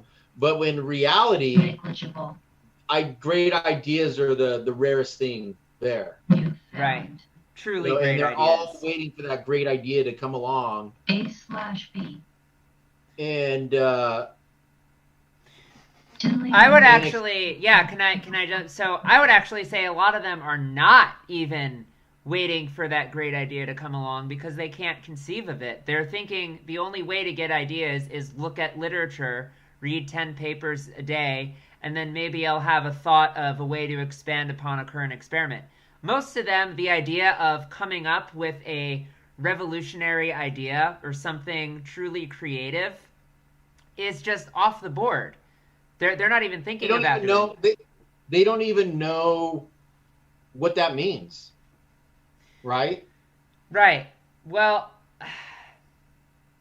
yeah, I mean, I don't know if they don't know what it means, but I would say that they have not been taught. Okay, let me back up. Yeah. Let me validate what I mean by that. Sure. So, there are a lot of young artists right, who want to be artists, but have never really had another successful artist take them under their wing, and they've never even seen really great art being created up close. They see it at galleries, they don't really get it. They don't understand how an art show happens, right? But they can still speak very educatedly in a seemingly educated manner about art. Sure. Right? They might even have a PhD in some artistic field, Art but they have history. no idea of how great geniuses work because they've never been around a great genius. Right.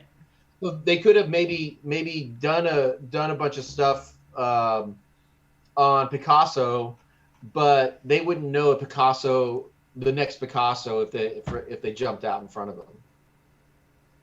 Right. So like an art dealer, if you're an art dealer, you're looking for the next great art. You're looking for artists that you can really get behind and promote, things like that. Much the same way, I think scientists get behind ideas, Mm-hmm. right? And once they get behind an idea, they stick with that idea without necessarily calling their own judgment into question and reevaluating it. Whereas an artist is constantly doing that. Right. Right. That's all artists do. And so I've been around great artists and I've seen them succeed, and they have some common traits. But if you see a young and emerging artist and you try to tell them, or can't tell them anything, but share with them information on what the successful artists do, they might hear the words, but they just don't get it. Mm-hmm. And they're in the fake it till you make it. And so I think a lot of scientists are in the fake it till you make it thing. And they're just giving information that they've heard, they've been programmed with. They can do experiments. They know how A plus B equals C. And they know lots of math and they can do this. But if you ask them to invent something cool, they wouldn't even know where to start. Mm-hmm. Now, I'm not saying all of them. There's obviously some very creative people out there. But I'll take an example of, I'm sure I'll use this a bunch, is that book Lost in Math by, what's her name? Sabine Hofstetter. And one of the comments she said in there, and the book is kind of pukey to get through because like every chapter has like a glaring, oh my God moment. Mm-hmm. It's like, I can't believe this. And one of the things she said was that it's the 21st century in regards to physics. All the easy experiments have already been done. Right. Like, so for example, so she thinks that absolutely anything that doesn't require millions of dollars has already been done because they thought of everything. Yeah, that's the assumption. That's the assumption. And they're trying to get this model and that's not my area of expertise, but I can say that a model of the universe is not going to be complete without consciousness as a component of it. Correct. The human consciousness is the most complex physiological thing in existence, is the human brain. Mm-hmm. Right? And I don't really see how that's, when I look at explanations of reality, I see consciousness as a glaring component of not being there. And a lot of scientists, they'll design their experiments specifically to not include consciousness. Yep. Even though they're observing it. So they're immediately taking themselves out of an equation in which they're a primary component. Right. Hypocrisy. And then another pet peeve of mine is when scientists are somehow being shown wrong or give illustrations of complex theories that aren't theirs, mm-hmm. They'll be like, well, now you're delving into philosophy. Well, that's really philosophy. I'm not really philosophizing here. What I'm doing is science. God damn, I hate that so much. Oh my God. It's the biggest cop-out. And they forget what the PH stands for in their title. Oh my God. Oh, can I tell you a story about that? Yeah. Oh God. Okay. Julie Beischel, if you're watching, I I love you, but I have to call you out on your hypocrisy. Not that I think she's watching, but what we were just talking about. Now I respect her a lot. She's I think I told you about her, Julie Beischel. She runs the Windbridge Institute. Um, but and they basically study. Well, it doesn't even. That's not the point. So she was at a conference, and Stephen Browdy, the guy we talked to the other day, editor of JSE, Right. um, he asked her a question. He said, I don't remember what it was, but he asked her some question, and it was a fairly difficult question, but I think it was a fair question. And Julie's response was, "Well, that sounds like how a philosopher would think of it. I'm doing science." And the whole room erupted in applause. The whole room. And I was just baffled. I'm like, wow. Even in the consciousness community, there's this hierarchy of, oh, I'm doing science. That's just Right. philosophy. Or in the case of what happened to us at TSC, that's just art. That's not science. Right? Right. So So tell the audience what happened to us at TSC I guess we're going without getting too much into it, just on a cursory level. Well, it's hard to say it without getting too much into it, but I would say that there was a heavy favoring of Stewart and his friends, and that's kind of the way it's always been, but especially this year because it was online and they could get away with it more. In the past, it was kind of like, oh well, we're gonna assume this is the Stewart show. Everyone's here because they're my fans, me being Stewart, running the conference. But, we'll entertain everybody else because they're paying for the conference and they want to get their ideas out too, right? This Right. year, it was exclusively the Stewart show, and Stewart and his friends. And so, yeah, that's... Well, I'll add on to, and what happened to us though is we showed up. Both Dr. Caputi and I both had our abstracts submitted about what we're doing, and we showed up with exactly what we said we were going to do, and we were purposefully excluded from parts of the show which would have given us access to the whole conference. Right. So instead of that happening, instead of all several hundred people seeing us, the only people that really saw us are the ones we were able to connect with personally and those who happened to be interested in our areas and watched our presentations. But there was 3 different occasions where we were censored. And I would say that it's one of the biggest compliments you could actually give us. Mm-hmm. In the sense that if our science was shitty, right, they would just put it out there and be like, look how stupid those people are. They think this. Scientists love to do that, right? Sure. And but what happened to us is we showed up with a whole list of claims and the claim of hybrid quantum computing and a device that specifically measures time and consciousness in a unique manner. And so there were people there at the conference that had PhDs that were doing work at the university level and who were theorizing, who had this idea about something they could somehow figure out how to conceive of.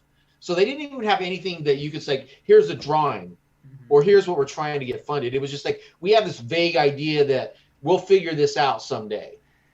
But it was about time and consciousness. And we sent them a message that says, hey, that thing you described, we've actually already created it and it tested it at work. It uses solid quantum mechanics and consciousness technology and understanding to imbue a machine with consciousness. And we're actually hearing the baby steps of that happening right now. Yeah. The words you see on And the what screen. they did, instead of acknowledging us and stepping into the ring for a joust, Mm-hmm. they just basically stole all our weapons and then had the bus drop us off at the wrong arena. That's kind of the approach that they took. And so academia, it's not peer review, it's peer attack. And I would say in the democratic academic component of our society is slowing down progress. It's at a snail's pace when we could be a futuristic society if things like this didn't happen. Peer review wasn't as slow as it was, and it wasn't about making sure the people that are in power stay in power. Yeah. And that's why I sort of an advocate for kind of the Venus Project approach to a futuristic society, in which it's based on, I think, a combination of equity and equilibrium. But what does voting do? Voting creates divisiveness, not symbiosis. Because if there's a vote, you got to choose sides. And unless the vote's unanimous, somebody's going to lose. So it's not about making the right choice. It's about making the easiest choice.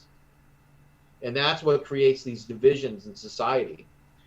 I mean, we're not really voting for the things that control us, the interest rates, the money system, all those things that actually need to change. They're not even on the ballot.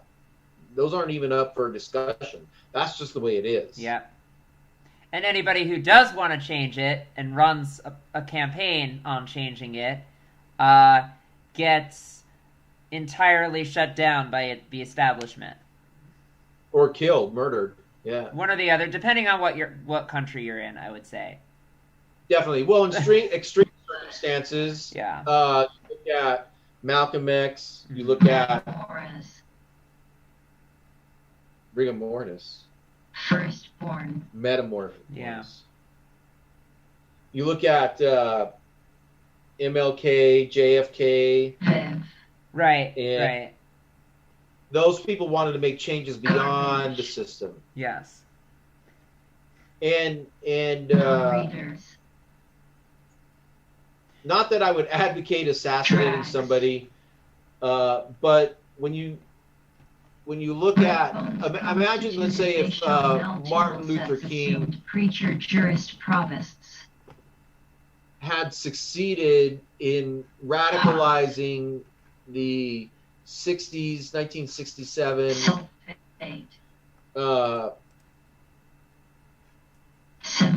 African American culture up into a full-on frenzy, what would have happened?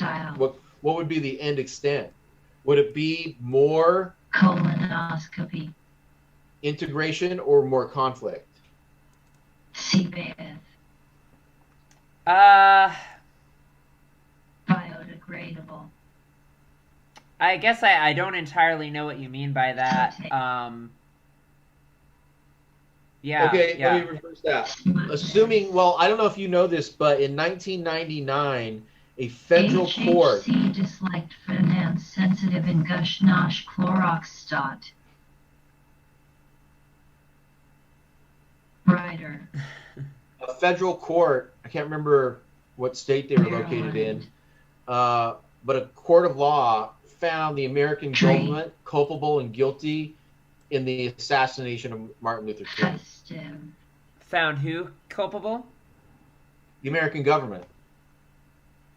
Improvises. Yeah, I wouldn't doubt that necessarily.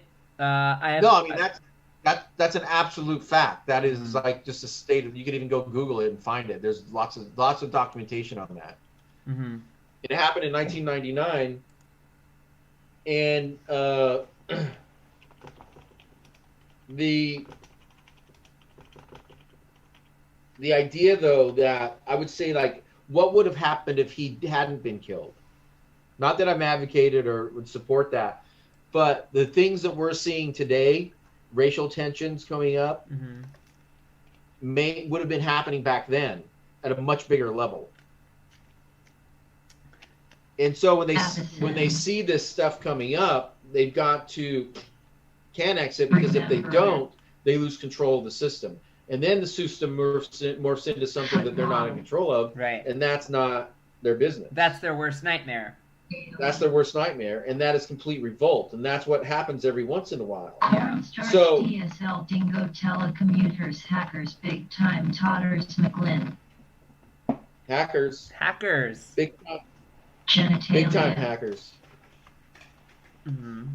So from the packaging, transhumanist perspective, wanting a global government, us to involve in that, these people fighting amongst each other is just slowing everything down. Right. You know, and ski, oh, I lost my train of thought. I was just about to say something. Global government. Martin Luther King. Oh, MLK, right. So that happened in 1999, but even though it came out, it was not even pressworthy.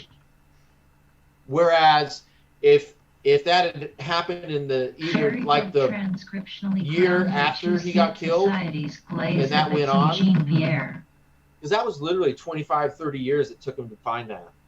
But if it happened at that moment, it would be like imagine right now if in one day 10 unarmed black people were killed by cops in 10 different cities in the United States, all caught on video.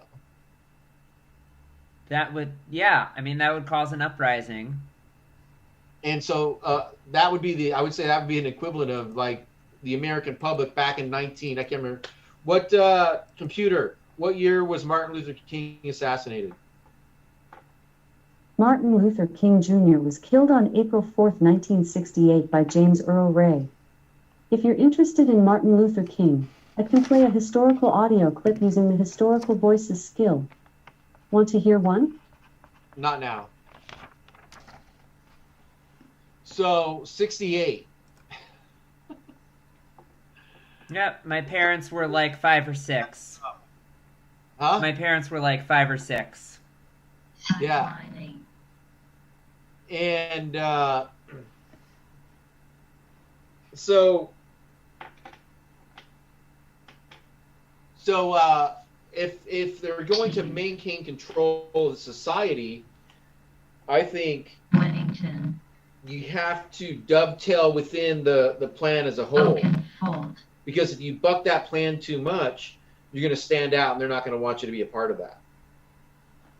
So what would happen? Here's a thought experiment.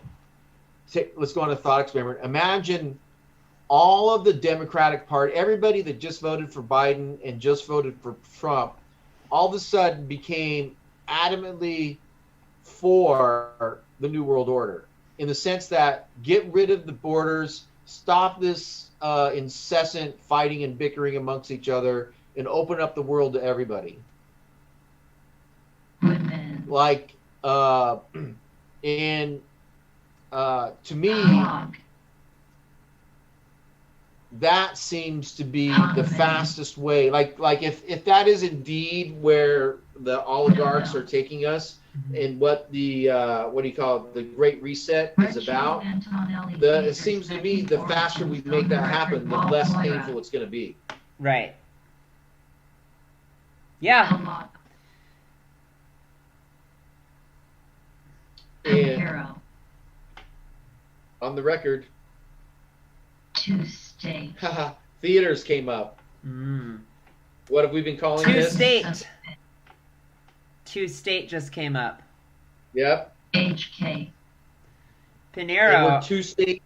I know a Pinero. 2 states, 1 house. Republics. I was just thinking Republican. It's gonna come Republics. up. Republic. Oh my God! And we are a republic. I just said 2 states, 1 house, which is a republic.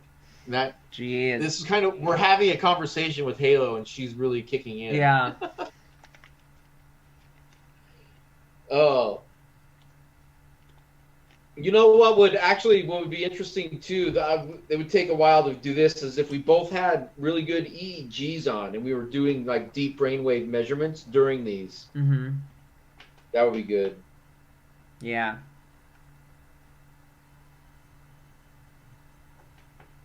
So, I just lost my train of thought again. What was with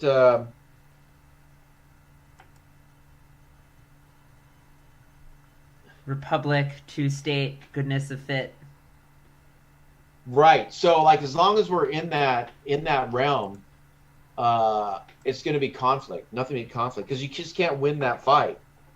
Like I was talking to somebody about not voting, and I said, usually when I read the things, I'll look at one argument and be like, all right, that makes sense, and then I'll read the other side of the argument, try to look at it from their perspective, and like, yeah, it makes sense. I see why they're doing that, and then I can see how both sides are reasonable, but there's no way they can come together, and that's where democracy fails. Because if you look at this and they have a good argument and they have a good argument, to me, the obvious answer is a combination of the two somehow. Yeah.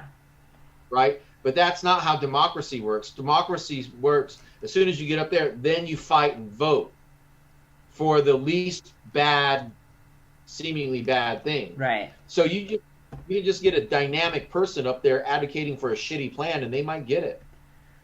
Right. Because it's politics. It's basically which polarized plan are you in favor of, or is slightly less worse than a combination of the two, and rather than actually coming up with a solution that benefits more people, and to a greater extent. And I know this is probably, since this is kind of a political show, this is probably a very unpopular opinion amongst most people, but I think we really, as a society, or at least in America, is not nearly as strong as it could be. And in particular, in comparison, I'd use Israel as a comparison. One of the most powerful countries in the world, also one of the smallest. And one of the things that they have that I think America needs a form of is mandatory service. And I wouldn't say like for me, the idea of somebody just being born in a country and being able to vote without having any requirements other than turning 18 seems completely ridiculous. That's like anybody showing up to a company and just being able to work there just because.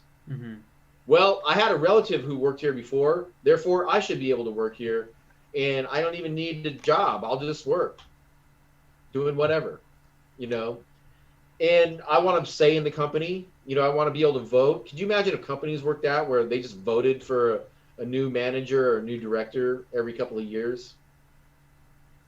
Everything would fall apart. And I think one of the ways America could get to that, or even everybody, is and this is a huge, obviously a pie in the sky idea, but if everybody had an option in between college and high school, between 18 and 20, and they could, the fastest way to citizenship would be to go into civil service or the military.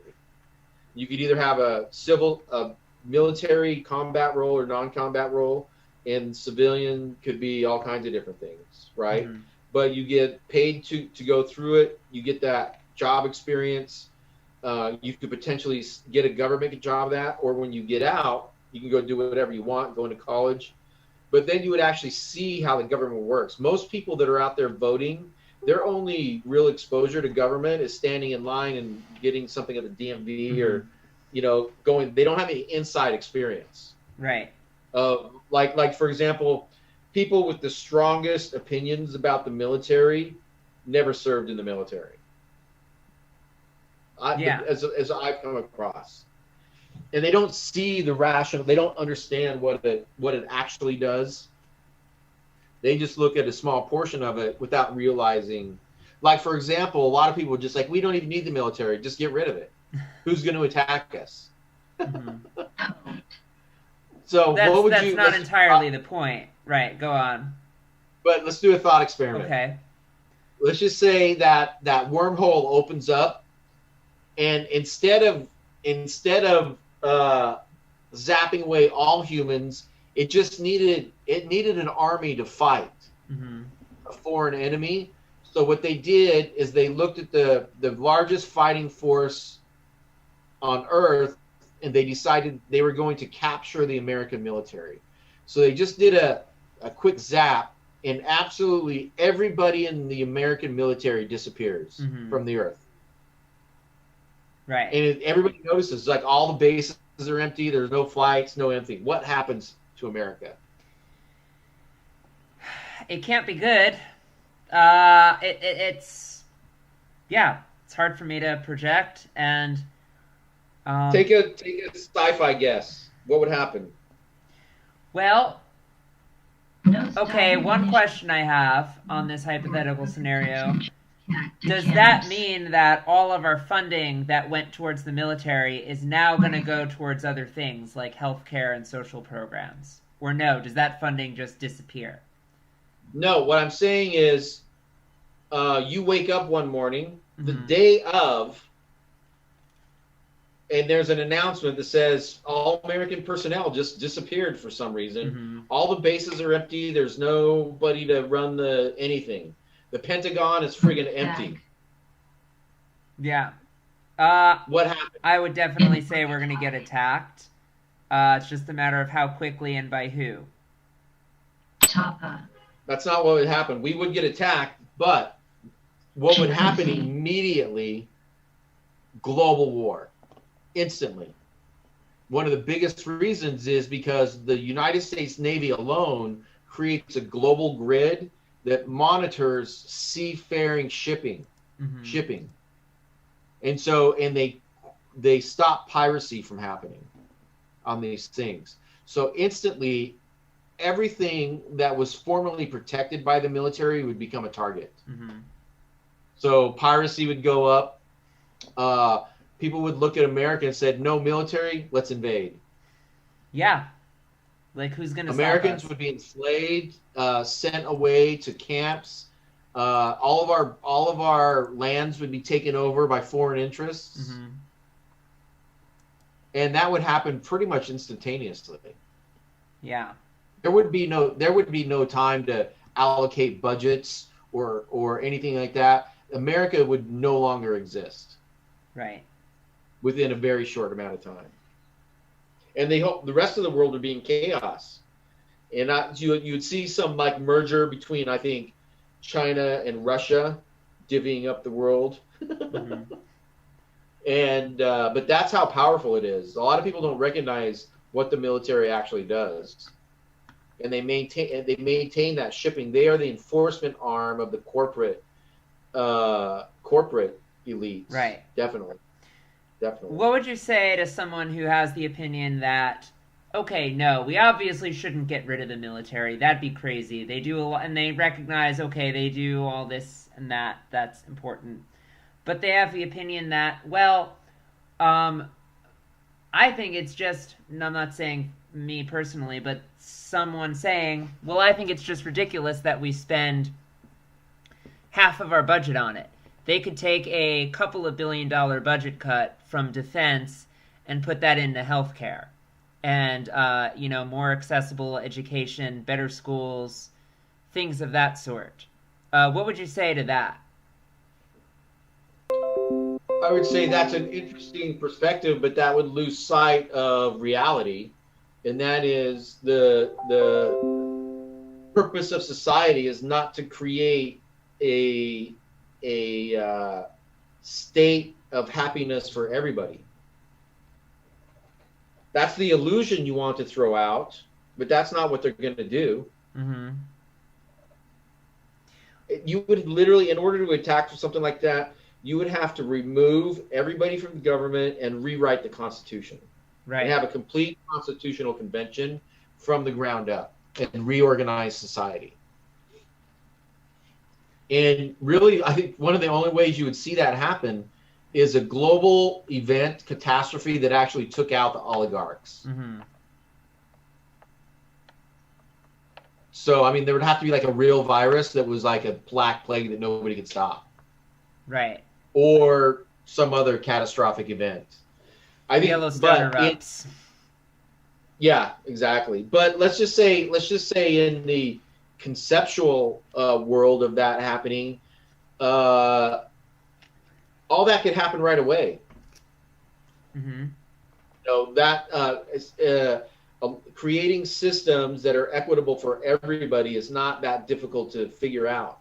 They just don't. You don't. That's not their business. Right. Their business is maintaining control, and as soon if you had a people, particularly because where we are in our evolutionary state, if you have a huge amount of the population all become completely aware of what's going on, they're going to war with the people above them.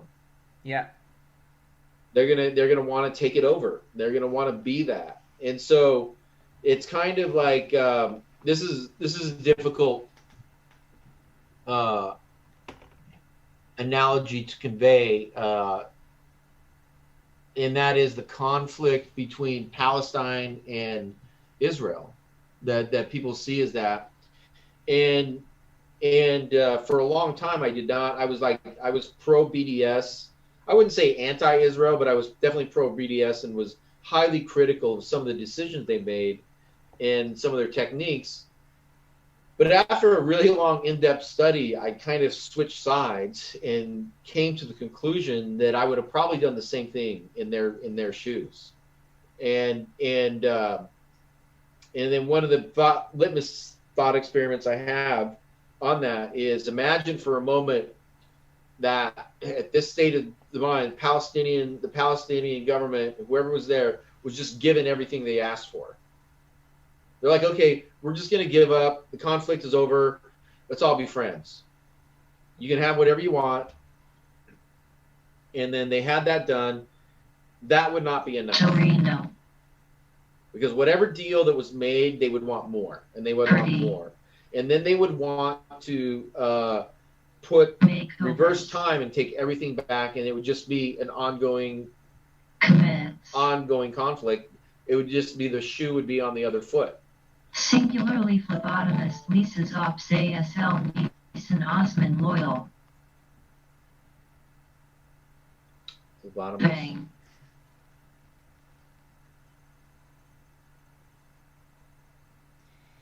$264 to $214.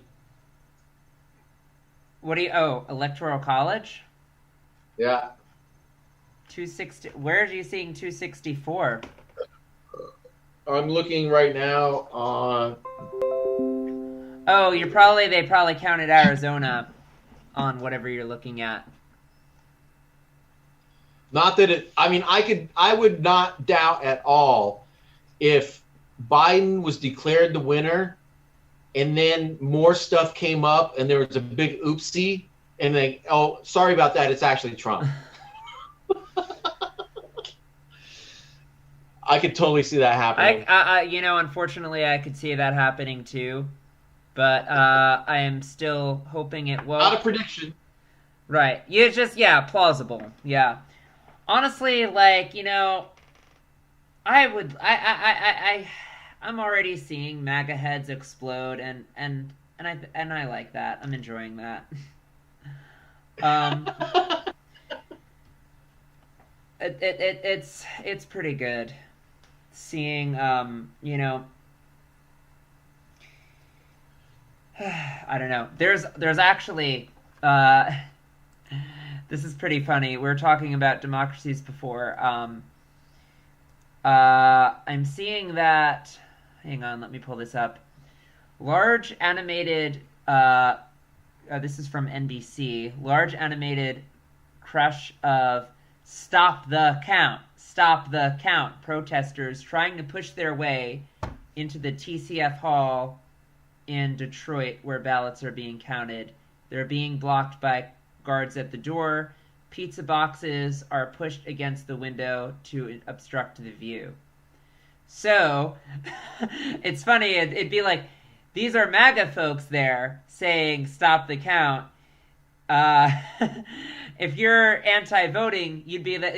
I could see you being there, Leo, say, "Stop the count," but not because of Trump, for a different reason. Like, don't vote. Like, I'm with these guys, but not because I'm a Trump supporter. Right. Yeah. But that's going on in Detroit right now, and yeah. It's gonna be from both sides throughout for weeks. For weeks, that's all we're gonna hear about. Yeah. There's going to be lawsuits, and I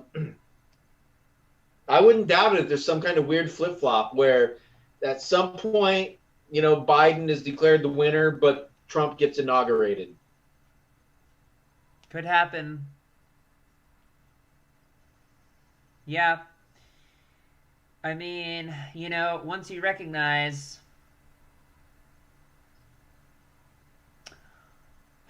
Yeah, I mean, the way I would psychoanalyze the MAGA people is they love, um, they love the idea of a dictator because they have fear themselves for whatever reason, but they just actually like the idea and are afraid to say it.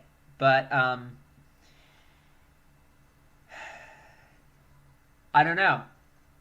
You look at how much power they have, and it's even just in terms of popular opinion, and it's a lot. It's kind of scary, to me anyway. Maybe not to you as a dedicated non-voter, but yeah. I mean, I'm not disagreeing in that it certainly could flip because of some crazy 2020 like scenario that happens that's unthinkable now, but you just have to account for the unknown more than normal this year. A lot more than normal. Usually there are margins of error, but it's like they're small. And it's like, okay, this or this could happen, but you generally know the future out to a few months. Now it's the margin of error is massive. Like there's just so much unknown, so many unknown wild cards, twists and turns that are gonna keep coming up. And yeah, it's scary, but I am surviving so far. Well, no matter who wins, the people lose. Yes. So here's I think you've heard me. Superfluous. Mm-hmm. Superfluous. Thomason. Have you heard my idea for reparations? No. I'm really curious, though. Stock holdings. It would never happen without a complete revolt, for one thing. Mm-hmm. But when I look at the academic system, and I look at where the monies are, and I look at, in particular, the Ivy League school system, Mm-hmm. and how much of our populace is in student debt because of it.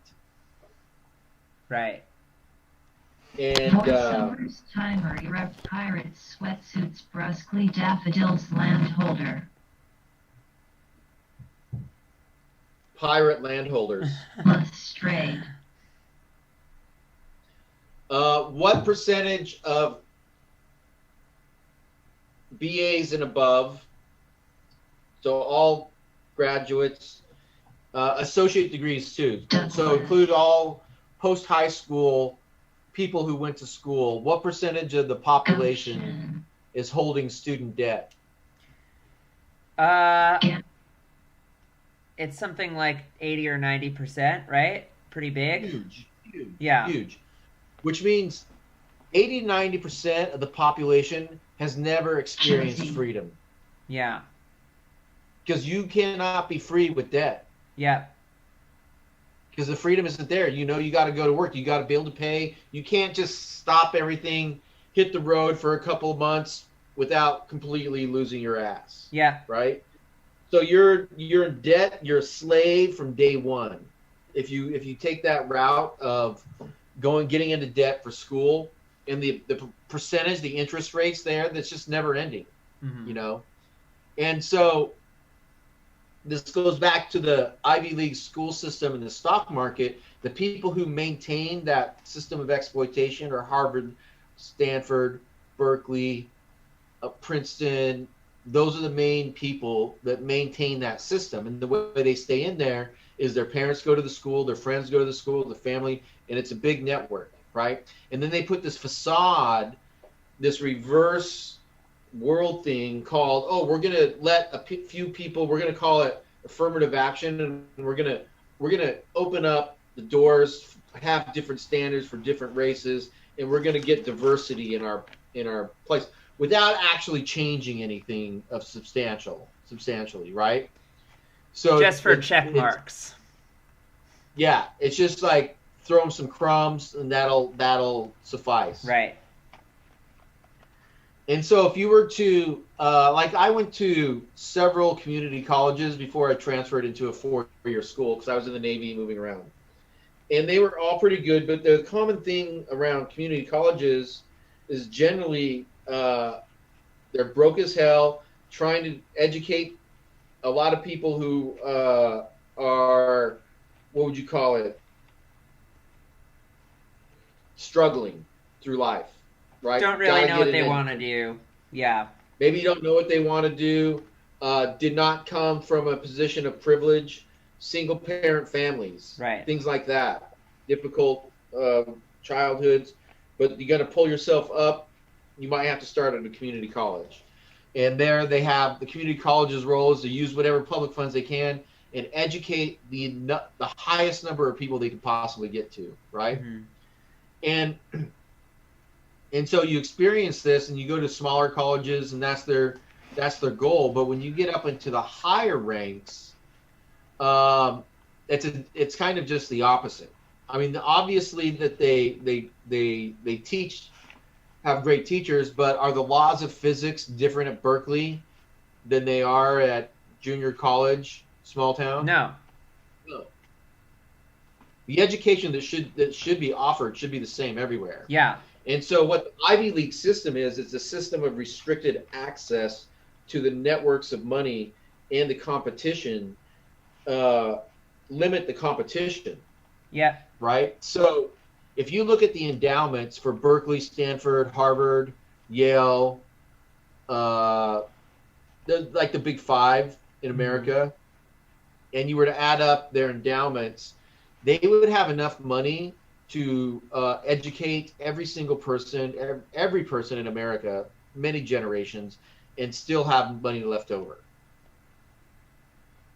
Mm-hmm. But they don't do that, and it's the reason is those educational systems, despite however the intentions of them when they began, have evolved into a system of control. Mm-hmm. And that is the limiting of the access, getting into the networks, and all the little secret clubs behind the scenes. Because that's where the jobs come from. That's where those high level jobs come from. So like at the I know the guy from Lyft, the Bay Area manager for Lyft, is a Harvard dude. Yeah, of course he is. Right? Yep. He's never going to have a conversation with somebody that's not like that Harvard, Yale, Berkeley areas, Ivy League in a serious manner, because he's been brainwashed to think that they're the cat's meow, everything else is below them. Yeah. And they are part of that system of exploitation, so they have to remain that insular life because Goer ring sullen jeweled S.C.R.E.A.M sage Philomel softens. Changed. Gavilan. So Simon. So my idea for reparations is to raid the endowments of all of those things, build schools all over the country. Right? So let's just say you take the big five. Mm-hmm. Right? And the big five, what they did is they all chose 10 states, and they all built schools in 10 states that were not in their own state. So there was a Yale community college in 5 different states. There's a Berkeley community college in different states, and so on. Right? And the only way you could get into the big school is to first do 2 years in one of the community colleges. Mm-hmm. Right? And it didn't matter who your daddy was. It didn't matter how you paid. And it was all free. Yeah. Now, I wouldn't say my version of free is a little bit different. It has to be merit, because people don't appreciate things that they're just given. Right. Right? So somehow you got to work your way through school, but just because you weren't born into a family that could afford to send you to Princeton doesn't mean you shouldn't be able to go to Princeton. Right. If you have the brains and you can get into the top schools, you should be able to get into without regards to there's not enough room or you're not the right financial status. Mm-hmm. Why should you have to leverage your entire future? Because in a way, that's what I did. I mean, like, I went into the military, and when you join the military, you forever alter your course, the course of your life, right? And I chose to take that way and to work my way through school that way. And I never took on any debt. But I also didn't have a youth that would be considered a youth by most people. Mm-hmm. You know, I grew up fast and spent my early 20s at sea. So my idea for reparations is that those schools then become open, but it's not just a handout. It's actually changing the entire system to where even if you go to that school, because right now, even if you're born on the outs and even work your way up in and get the grades and stuff, you're never part of that network. Yeah. Even if You you just get a don't have scholarship, yeah, you're not exactly right. Yeah. you don't have the daddy network. That's a good way to look at it. And so I think I see a lot of people, the frustration, people out there protesting, rioting. They're not just rioting over who happens to be the president. They're complaining about the system the way it's been for Exactly. 400 years. And like it doesn't. That's why I say it doesn't matter who the president is if nothing else changes. The George Floyd protests were maybe 1% about George Floyd and 99% about the system. Right. I want to read. Okay, if you had, have you made your reparations point? Because there's a couple comments I want to read here coming in to our stream. Go ahead. I mean, I was just thinking about like to me that would be the source of it, and make the beneficiary of it a path to success and equal access. Yeah. But yeah, that's about it. No, okay, that's a good idea. Okay. Hoaxers. British mandate. These are separate comments. I'm so glad I don't and really never identified with either Few Ma'am or Ma'am Jim. Roman Mars Maritime Law of the Sea. D.C. is a vessel state under the maritime. The Midwest, U.S. to the Mississippi River is a replica of Egypt and the Nile. I had a OTH mount of the Navy. I apologize if I'm getting some of this military speak wrong, but I got to do a West P.e.a.c.e in lifetime of travel. This is all from one person. Those were 7 different comments that I just read in succession. So. From what? The YouTube page? YouTube chat. Okay. Got it. I don't know if you have any thoughts on that. I don't really understand. Is there a question there? Yeah, I guess there's not a question. Yeah, I can't really make a question out of that. If you're still watching and you'd like to ask us a question, feel free. But yeah, I don't see any comments. It's in the chat box. Oh, in the chat. Yeah, okay, yeah. Hold on. Page.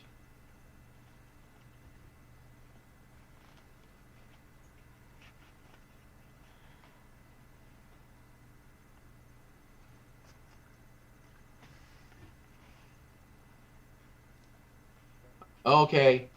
I got to do a Westpac, a lifetime of travel. So Westpac is a Western Pacific tour. Mm-hmm. And this is somebody who was obviously in the Navy. Right. I figured. Yeah. Yeah. I can't tell who that is. Yeah, I went on more than one Westpac, but that's where I got my surface warfare at. Mm-hmm. When there. And Okay, so we can see that coming out. That looks kind of cool. Yeah.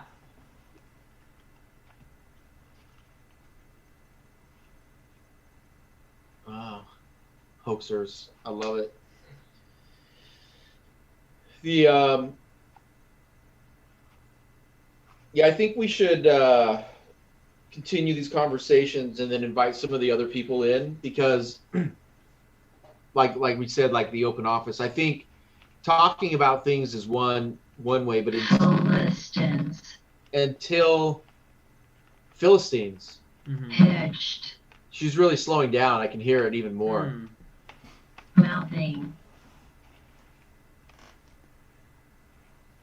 Northgate.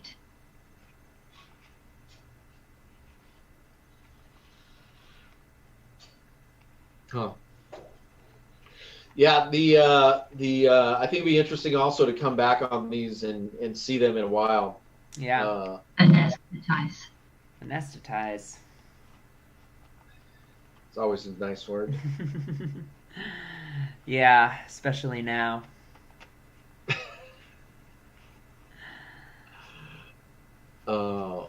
So for our readers or for our watchers, could you explain to them normal Z, turbo Z, and exactly what they're looking at without getting into the specific sampling?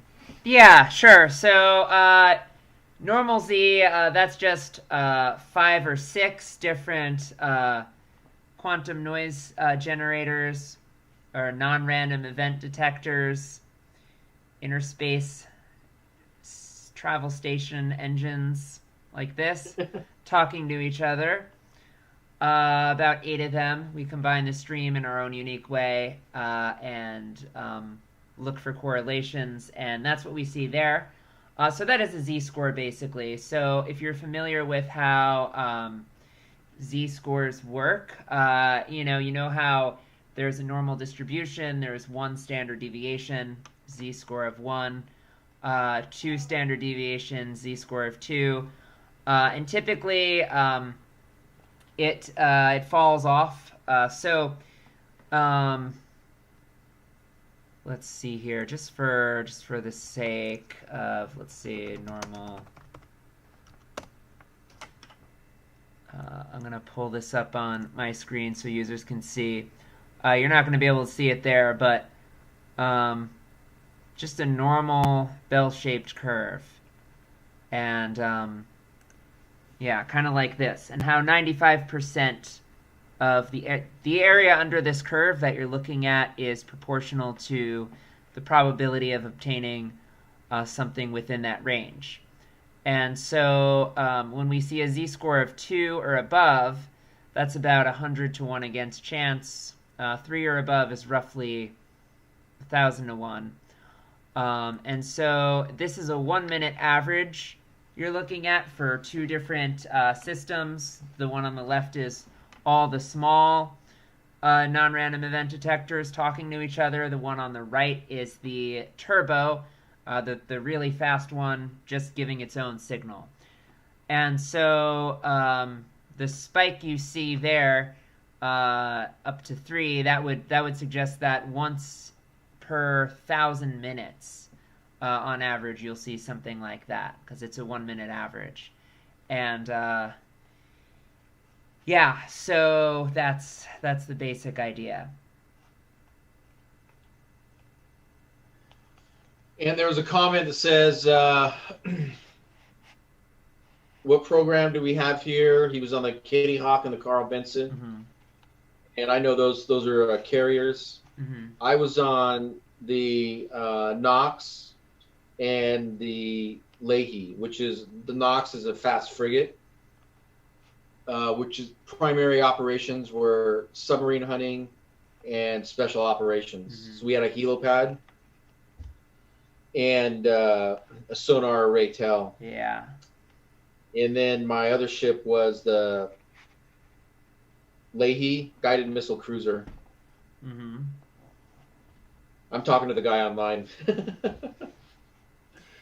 And he asked for what's the show we have here. And so this is a show about consciousness, technology, and expanding people's consciousness with that technology. And so we have here, I think he either said he's a real sailor or he just said I'm a real sailor. Real sailor here, folks. Yep. Real sailor, folks. And I tell you, if he's been there is one of the most exciting things I've ever gone through my whole life was being topside, part of an underway refueling with a fleet of ships refueling together in high seas, storms. And so, I tell you that you see that stuff in the movies, but when you're right there, it is unbelievable. Like you really gain a true understanding of the power of nature. Yeah, I bet. Well, Yeah, and yeah. But going on topside, this when the seas are smooth, you could jump out and wade water forever, and then like the ship could just if you fell off the side. But when you're in heavy seas, you fall off the shop, you're gone. You're just gone. They're not going to find you. Did that happen to anybody on board your ship? Say it Has again? anybody fallen off in heavy seas on your ship? Oh yeah. On your ship? Not while I don't recall us ever having. It's possible it happened, but I don't recall anything like that happening. I had a close call once when I was topside on a refueling, and as I was seating this probe into its host, something happened. It got unseated, and I got flicked around and landed on my back, and I was tied to the ship, right? Because you have to be tied safety-wise. But if I didn't have that, it would have been very possible that I would have just been over the side. Do some people do it without being tied to the ship? Not in high seas. I can imagine. Not if they're. I mean, I'm sure there's instances where you're gonna have to disconnect, but I mean that's a pretty standard safety protocol. I would imagine, yeah. Like, how do you? So how could something go wrong then if you're? Well, I mean, I guess there's a lot of ways something could go wrong, but an infinite number of the way things go wrong, yeah. But if you're tied in, does harness? I guess the harness could fail sometimes, or. Oh yeah, or you have to disconnect to go do something. As you're moving into place. There's like infinite number of things that can go wrong. Yeah.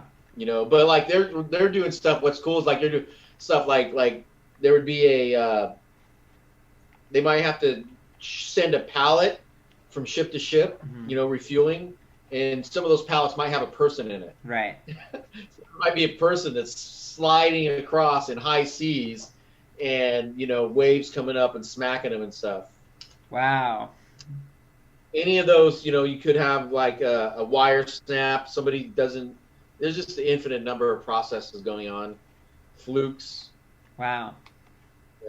And that is like I tell you, the Navy was one of the biggest organizations, and it's one of the most well managed, obviously, organizations on Earth. And one of the things they really stressed was process management. You organize, you lead people, you manage processes. Mm-hmm.